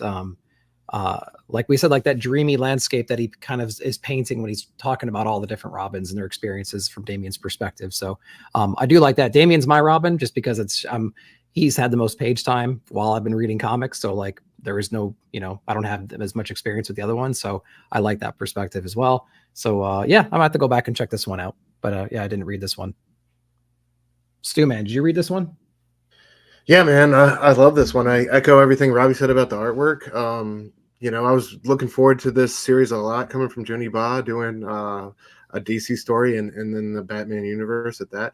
I've loved how, we're learning so much about Damian through these interactions with these other Robins. You know, we saw like Dick kind of leading the way and being that role model in issue 1, and like Eric said, we see a whole another side to him and Jason Todd. You know, some of the darker tendencies and demons they both themselves were fighting. But I love how, you know, he factored into it, like he had to go get a hunter for this portion of the story, or this portion of his battle against the demon. So and Red Hood was that. But yeah, man, I don't know, just the artwork is so charming and just a joy to experience page to page. It does kind of like, sometimes you're like, it doesn't blow you away, then you know you have panels and pages which truly do. So I just want to second what Robbie said. Don't sleep on it, because it might look simple at first glance, but it definitely isn't. And a dope story. I think you know, it's going interesting places. I like the exploration of this long held canon of relationships between Damian and these other guys, and the window that we're kind of seeing that through. I think it's very dope. So shout out to Junie Ba. I've been loving this one so far. Yeah, totally. Carrie, Boy Wonder, issue number 2, right? Yep. You reading this one? No, I am not. I am not. And here's the thing. I got the first one because I was just like, oh gosh, another Robin book. Oh my gosh. But my boyfriend was all like, I gotta read this Boy Wonder book. And then I reluctantly didn't get it. Well, not reluctantly. He reluctantly didn't get it this time. But I think he probably will be changing his mind. And because, well, the show does that. Have to pick it up, because I love, you said it was kind of like a storybook format. Is that what I'm understanding? Yeah. I love that. There's one issue of Scarlet Witch a while back that was very formatted like that, where it was kind of like this hero's journey, like epic tale kind of thing. And I really enjoyed that one. So I might have to go ahead and take a look at the issue 1, at least, that we have. Yeah, I definitely think it's worthwhile. And there's like another aspect that I didn't actually bring up previously, but we mentioned him before, Aditya Bidikar.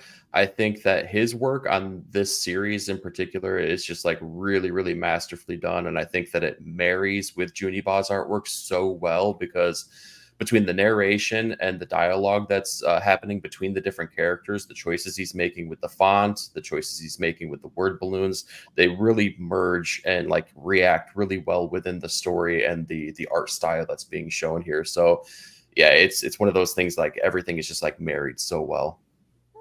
Absolutely. Another great pick, another great book. And yeah, just another one. All right. I mean, okay, I got one. Department of Truth, number 23. Oh no! Oh, God. Keep on picking ones. I Wow. haven't. That's a curveball. Okay. I love Department of Truth so much. I am always mesmerized by this book. It's doing something that no James Tynion book has ever really done, which is keep my attention for over a year, right?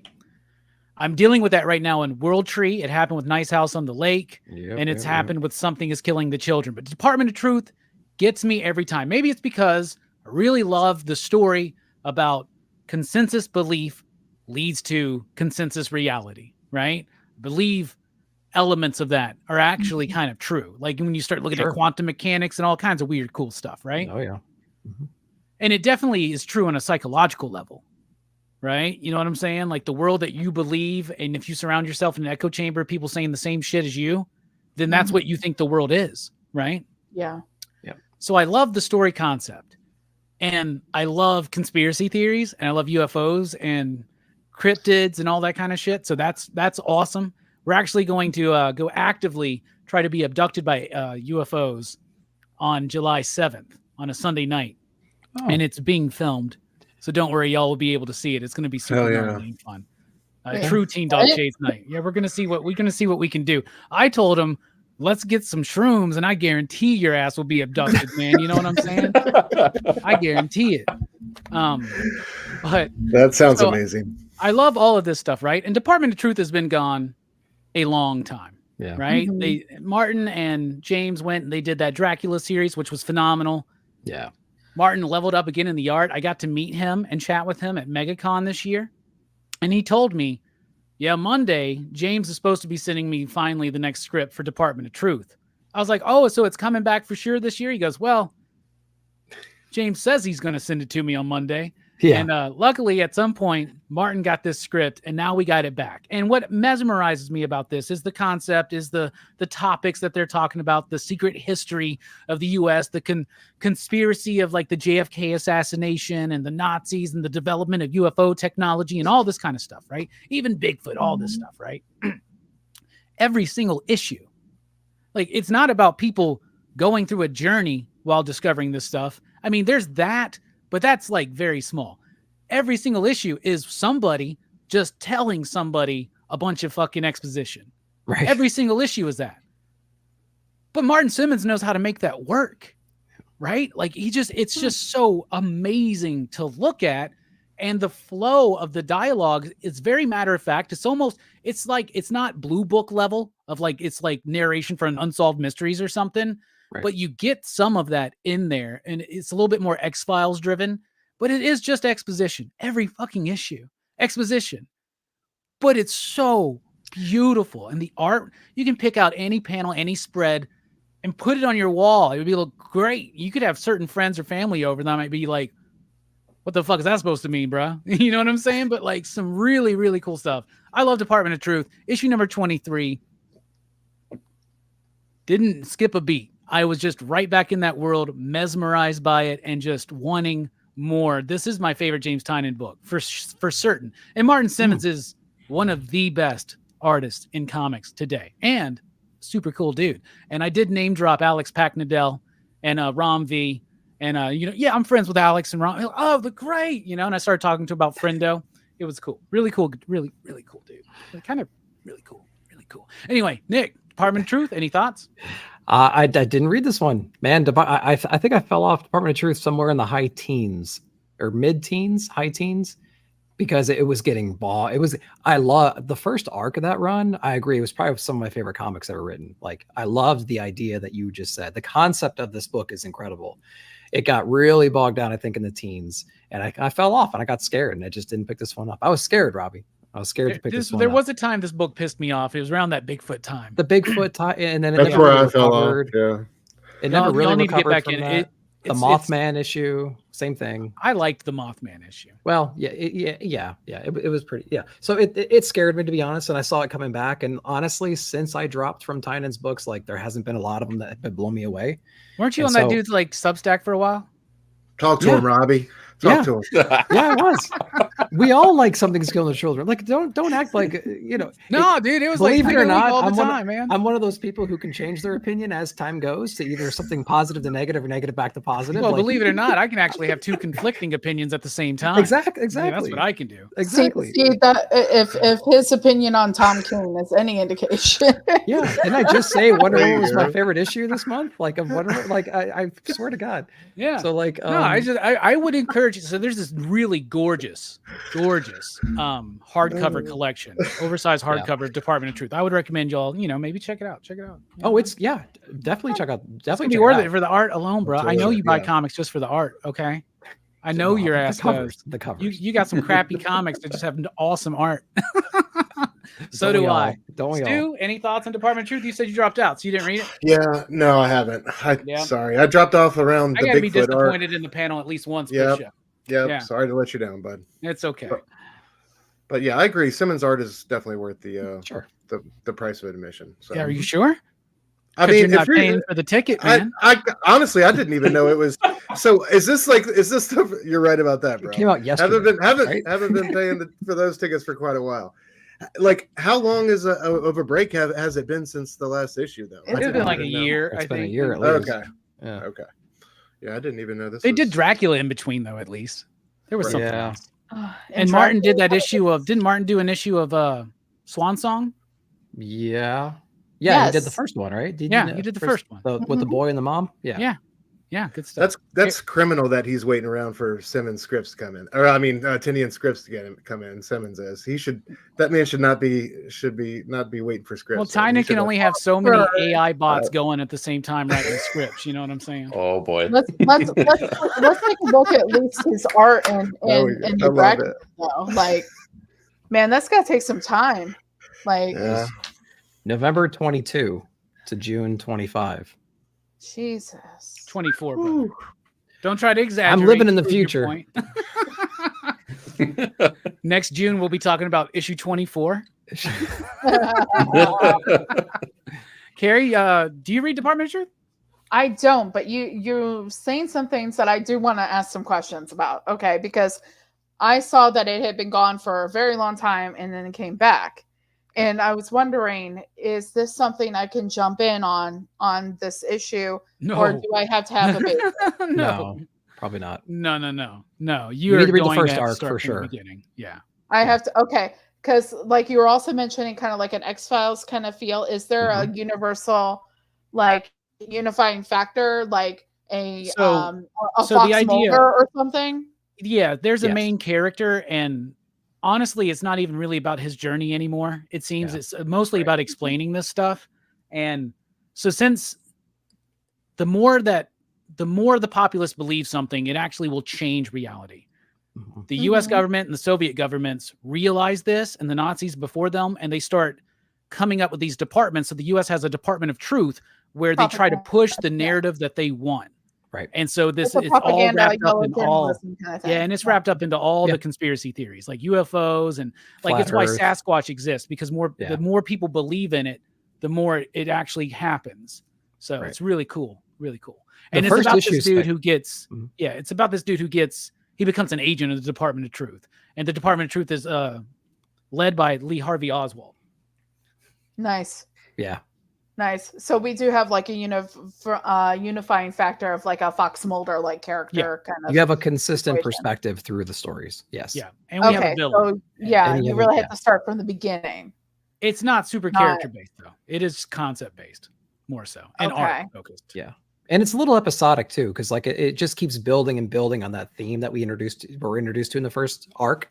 It's just more examples of that, and there's a longer narrative that's at play. But you have to kind of trudge through it a little bit to like find it. Did you remember the woman in red or whatever, like Babylon with the X's? We're now finally getting into what she is, who she is, and what she represents, and we're finally diving into that. And it's she's been a part of the artwork for like, because I've seen like and I've heard about people talking about it. I was like, and it was after like it had already started going, and I was like, well. Fuck it. I recommend it. Yeah. Image First has a #1 you can get for $1. Nick keeps talking about how great issue 1 is, and for sure. Right? Issue 1's great. It's good. Whatever. Right. Eric, what about you? Are you reading this book? I bet you're not. So have you ever like eaten something delicious and then you get violently ill and you can't eat that thing anymore?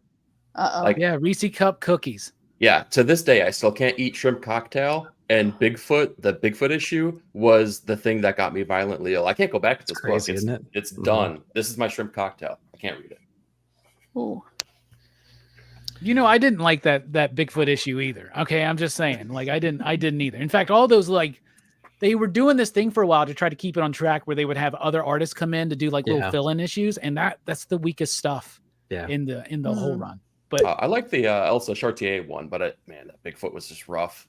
It was just poorly produced. Man. So like one issue just killed it for you. I think it was a 2-issue arc actually, wasn't it? Yeah. Shrimp cocktail. It was about some kid who had like reading his dad's journal about trying to hunt Bigfoot his whole life, and it like ruined everything. Like the whole family fell apart and the community was involved. There were these letters. Like it was all done like in prose, but like in journal. Right. And you couldn't read a damn thing. Fucking read it, right? You got a headache just trying to read the book, and you're like, man. Okay. It sucked. That one really did. All right. That's 2 rounds. Now it's time for rapid fire. Ooh. Nick, do you have anything left? Yeah. Yeah, I got some stuff. Okay. So I'm going to do like 4 just for sake of it. I'll save some gems, I think. All right. Actually, God's issue number 8. I actually liked this issue a lot. And I think that on retrospect. I haven't done it yet. I've been catching up on another book that these other two guys have been recommending, and I think Robbie too, forever. I will go back and read this whole series maybe in one sitting just to kind of get that overall perspective now and see what's going on, because this was actually a really beautiful conclusion. And I think it basically just like it's like to hell with destiny, to hell with the gods, to hell with the powers that be and their plans for us. We're going to, take control of our own destinies. I think that's the message I got at first glance. So I'm going to be checking that one back out. So God's actually a pretty cool ending to that one. John Constantine, Hellblazer, Dead America, issue number 6. Another really cool issue right here. A little fourth wall breaking character in this one, playing around with the paneling. I just love everything this team is doing. I love the ramp up into this issue. I like the characters that are involved. This is another solid series from Psy. Is that the issue with the meta? Yes. The Metamancer. The Metamancer. Yeah. Fuck. I love good. that. That's a little like poke at Grant Morrison and shit, right? Mm-hmm. But I just loved it. It was just so fun. I love that book. It's just so fun. Tony McMillan had a book out called Attaboy. It's a little, it's in like a trade format, but it's a single story kind of a thing. Really cool dude, and really interesting story about family and the trials and tribulations that you go through.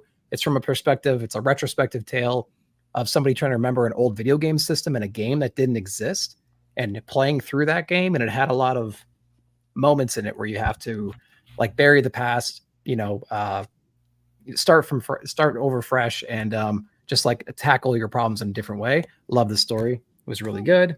And then to cap it off, Falling in Love to On the Path to Hell from Gary Duggan. Really, really cool book. I love the samurai. I love the cowboy tale, how they have, they're like reflections of each other through mystical means. They're brought together in this other like savage world kind of a landscape. Now they're going to be falling in love. This is the story of that relationship and that journey. So this was another really, really cool book out this month. And I think I'll save the rest for you guys.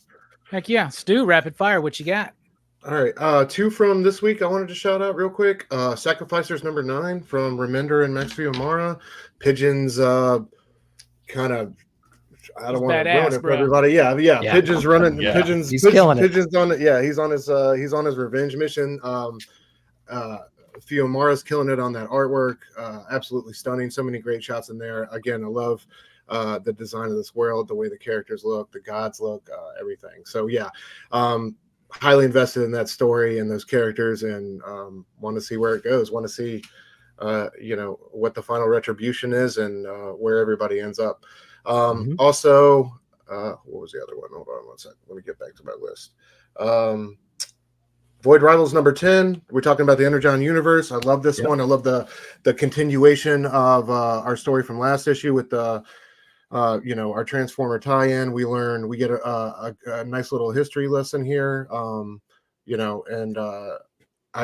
just this story. This has been my Kratos pitching. Yeah, man. Yeah, great call. He really is, brother. He really is. The Void has been my favorite book out of the Energon universe. I just loved it so much, mainly because it's not heavily tied to the IP. And it's something I don't, I still have to do my homework, but not as much as the other books. But just highly recommend you guys go check out Void. Well, that new issue really does kind of brings it all together. Chorus, which I really like. Yeah, for sure. Very cool to learn how the Energon interacts between all these cultures, and is generally like a part of these people's genetic makeup was fascinating. I can't wait to see where that goes. And then hold on, there was one last one I wanted to give a shout out. Jeremy Adams on Green Lantern, man, number 12 with Star Sapphire's Rescue. I love this issue. This is just like pure unadulterated comic book fun. I loved his Flash run, but this is just such a fantastic look. Like Hal, I'm not really a Green Lantern guy or a Hal Jordan guy, but just where like this story has gone, where it's taken him, and in terms of him not having a ring to kind of fashioning his own, and OA being splintered and everything being in disarray, and him really not having any friends or having to rely on those people that have always been there for him, has been fantastic, man. And it's been such a great journey with the artwork. I think is it Harmonico on that one? I could be wrong. Yeah, it is. Yeah, and then Montos on the War Journal. So many great Green Lantern books out right now. But yeah, I just want to shout out Jeremy Adams. He's one of my favorite writers at DC. I just love what he's doing. And I think that's a book everybody should check out. So many great uses of the Green Lantern construct. You get so many cool scenes with Hal Jordan using his ring to make cool things, and that's what I love most about those books. I think it's so imaginative, and just seeing Star Sapphire kind of come to the rescue and save Hal's butt in this past issue was fantastic, dude. Carol really stealing the show, as she should. So those are my 3 rapid fires. Very good rapid fire. What about you, Carrie? Rapid fire. Let's go. Okay. I have to mention Scarlet, Kelly Thompson. One of my first GI Joes. I had 2 GI Joes. One of them was Scarlet, and the other one was Lady J. So this was a big deal for me. I absolutely love Scarlet as a character, and to see this happen, have it be done by this writer, it was amazing. And I got that Joelle Jones cover. Just, in case, Robbie's a big channel here now. He's got over 20,000 supporters now. So maybe Image Comics and Skybound can hear me when I say, Gem, please. Kelly Thompson, Gem. Let's have a triumphant return. Okay. Anyway, moving on. We're going to talk about Geiger number 3. Okay. I absolutely love this book, and I wasn't expecting to because I didn't jump in until number 1 of this run. As you guys know, if something makes me react with emotion, it's definitely something I love. So first moment is when the dog is remembering being a puppy in the library. Like, that got me. And then Velveteen Rabbit got me when he's remembering his mother reading him Velveteen Rabbit. That was a lot for me. I don't think anybody else is going to mention it, but I will. I'm going to name another thing from the Ghost Machine universe here and talk about Redcoat. I don't know what it is about Simon Pure, but he may have to be added to the list of comic book boyfriends. I have a type. And let's see here. No, I don't want to mention that one. Batman was pretty cool, but whatever. It's Batman. It's customary. It's been whatever. Nightwing, I was almost off this book. I was almost going to be like, yeah, I'm not going to read. I'm not going to read the rest of Nightwing. And then I did, because part 1 got me, Fallen Grayson, and part 2 has sealed the deal for me. I'm going to leave that for somebody else. I'm going to leave that for somebody else. And I'm going to get to the point of something that true to my heart right here. This wasn't necessarily like the greatest comic book of the month for me. Obviously, we've already talked about those. But this is important to me, in that I want to see more of her. I recently got very into the character of Zephyr, Faith, from the Valiant universe.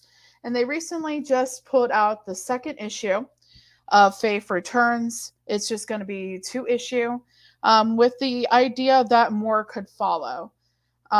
This was written by Jody Hauser, who did the Return of Faith, like back in the, I want to say like sometime in the early 2000s, I believe. And it's important, especially when you have a world that does not react too kindly to the abilities and just overall, humanity of people that are kind of on the plumper side of things, and Faith is a plus size woman who is also a superhero. And I, want to see more of that. I want to see, just like, everybody wants to see themselves on the page. I want to see more Faith. So I'm putting it out there into the universe. if you haven't read Faith or any of the Faith stuff out there, show Alien Books, who has taken over Valiant, that you want more Faith, and check it out. All right. Thank you so much, Rapid Fire. Stu is minutes away from a show. I can see you over there getting itchy right now, man. So why don't you go ahead? I'm good, man. I can hang out for another 5, or you want me to? I'll gracefully. No, now you gotta hang. Now you gotta hang. Yeah, I could be rapid AF, so don't worry. Rapid fire. Yeah. All right. Let's start off with the last issue of The One Hand, which totally kind of recontextualizes how we see the rest of the story in a really fantastic way. I don't think it's Rom's top tier work, but I think it's very, very, very good. Something that totally surprised me and got me turned around here is Ultimate X-Men. I didn't like this right off the bat here. It didn't get its hooks in me. I don't know what this issue did. I can't even explain it, but the hooks now. Like, I love seeing all the characters kind of get developed. I love seeing where it's going. And I think if I got out of my head and didn't look at it like an X-Men book, it did the trick for me. I can't let one of these shows go by without talking about the best comics on stands right now. Kaya, number 19, the standalone issue between arcs. I know it is now, buddy. Yeah, Nick. Yes. This is awesome. It made me question everything. Why wasn't the brother there? How was her arm changed? Who are these new groups of people here? And why the heck isn't she more distraught over the choices she made? Fantastic issue. And last but not least, kind of staying in that same vein, William of Newbury, number 2. Man, I love this book. This is so awesome. Again, it's stroking that same kind of thing that I like right now. It's that simplistic art style. Really great storytelling. I love like the nuance of the main character in this. I love how innocent he is, and I love the thief like a partner that he has with him that's kind of like testing all of these things. It's Hellboy. I think Sleepy said it. Hellboy meets Usagi. It's pitch perfect. I think that he's a little bit more of a naive character. Not to say that he's totally a dimwit, right? He's not, but like I think he's innocent in a way that Usagi isn't. But awesome book. Loved it. Dude, Ivan Oming's art is amazing in that, man, right? And coloring himself too. Fantastic stuff. For my rapid fire, got to give a shout out to my boy Dennis Camp with the biggest, most high-profile work of his career, Ultimates number 1. I really liked it. A direct continuation of what Hickman established in Ultimate Invasion and Ultimate Universe. Trust me, Dennis has got some crazy plans for the Ultimates, and I can't think of anybody more perfect to really kind of help start filling in some of the more wider aspects of the Ultimate Universe established by Hickman in Ultimate Invasion. Transformers number 9, that was freaking awesome. I mean, Shockwave shows up, another big battle, more tragedy, more possible deaths, amazing artwork. Oh my goodness. This book is just firing on all cylinders right now, and any worries anybody had about another artist coming in, unjustified. Savage Dragon 270. This book is wild as fuck. Y'all, do y'all know how wild Savage Dragon is right now? No, Savage Dragon is wild. It's intense. They've got a Steamboat Willie, Mickey Mouse out there sexually assaulting fucking people left and right. It's so fucking wild and detached from what the Savage Dragon in 1992 and 3 was like. Like, it's so wild. I don't understand why more people aren't really honestly like talking like shit about it. Honestly, like I think it's amazing, but it's so bold and daring and transgressive and subversive and doesn't give any F's about what's actually offensive to certain people. Like, I'm surprised nobody's like, I guess because nobody's really reading it. No, the print count's really low. Batman Gotham by Gaslight, the Kryptonian Age number 1 really actually surprised me. I didn't think I wanted to go back to the world of Gotham by Gaslight, not without Mike Mignola and P. Craig Russell. You know what I'm saying? And Brian Augustin, R.I.P. But I was really pleased with the book, and I liked that Catwoman. I liked exploring her for a while, and just kind of, I really liked it. I was surprised. Something Epic number 11. I think this book is strengthening issue to issue. Get totally cool agree. gore stuff. You get, all the concepts. This arc is kicking the first arc's ass. Oh, for sure. 100%. Yeah. Remote Space number 1. Was it Cliff Rathburn, right? The colorist that most people know from like from Invincible or The Walking Dead recolored versions. I think he was the colorist on Scott Pilgrim when they did the color versions of those. He's been working for a long time on his own book. It's got such a cool concept. Humanity takes two different diverging paths. There's a plague on Earth. Some stay on Earth, some go into space. The ones that go into space become cybernetically enhanced and they evolve in a certain way. The ones on Earth adapt to live in this harsh environment and become more beastly and hardened and scaly. And now the two factions of humanity offshooting for so many, for so long, so much different evolution. Now they're forced back together. The art is brilliant. The story is a little exposition heavy at first, but it explains everything it needs to. And then it just goes. If you haven't checked out Remote Space, do it. Hate Revisited. Peter Bagg is back. Super excited to revisit the lives of Buddy and the rest. I've been rereading Hate, the original, and so just a perfectly time for this. Then we got Rook Exodus #3, great world building. And any comic that makes me want to buy action figures that don't exist, that's a big kudos to me.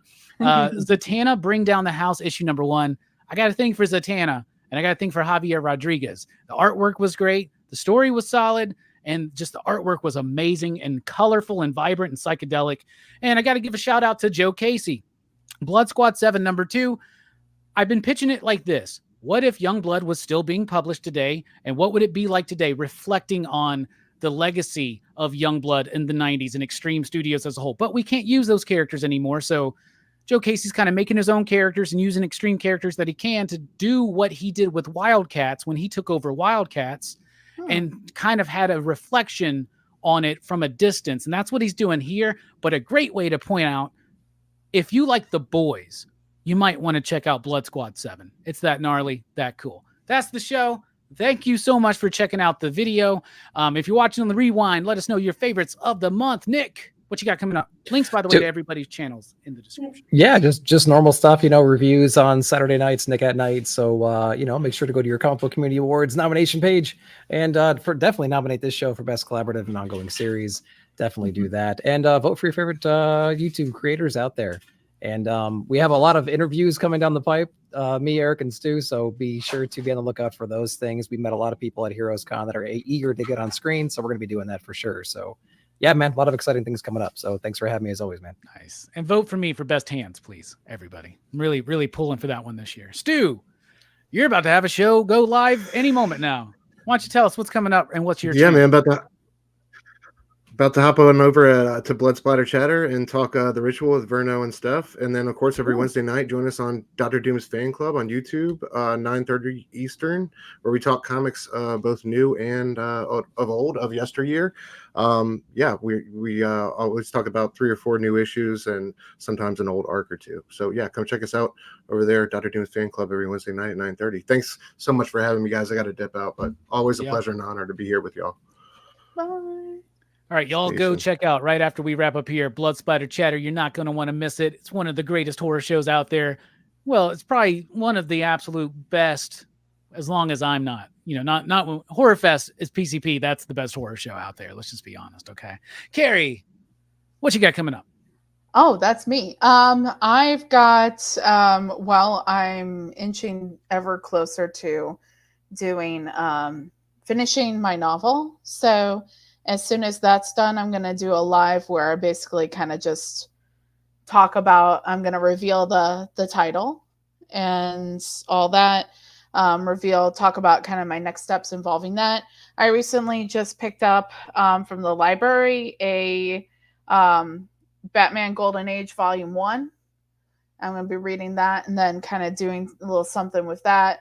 Probably might be with Bizarro Fett, because he picked up Superman Volume 1. And so we're going to probably read those and do a little something involving that. What else? I'm hoping that once I'm done writing the rough of the novel, that I'm going to get back into reviewing comics regularly on my channel. Maybe. Very possibly. Cool. So yeah, well, we'll see how that goes. All right, everybody go subscribe in the description down below. Eric, thank you so much for being here. Tell us about yourself. What's coming up? Every single Monday morning, got new comic book reviews dropping. I'll echo what Nick was saying here. Go check out the Comic Book Community Awards. Consider a nomination. Top reviewer with like 14 subs. Consider me. Best hair. Consider me. Go for it. But best new channel. Best new channel. There you go. Okay. If you're gonna be serious about it, sure. Yeah. Best new channel. Maybe. No, we're getting you best new channel nomination for sure. Best what are your subs at right now? 100-ish, somewhere around there, right? So somewhere in that. You broke 100 a little bit ago. Yeah. All right. Yeah. So got all that stuff going. Oh, and I'm going to be on a Blood Splatter Chatter, just like Stu ran off to. I'll be with him on Sunday afternoon talking about Speak No Evil, some Swedish horror movie. That sounds exciting. I actually think I've heard of that one. Oh yeah, we're doing that one Sunday. Yep. We are. Yeah. I gotta watch that one. Nick just remembered. So do I. It's like, wait, crap. Yeah. I gotta watch that movie. All right. As for us here at PCP, next time that you can see us live will be the Die Hard franchise kicking off Action Fest 2024, Monday night, 8 p.m. Central Time.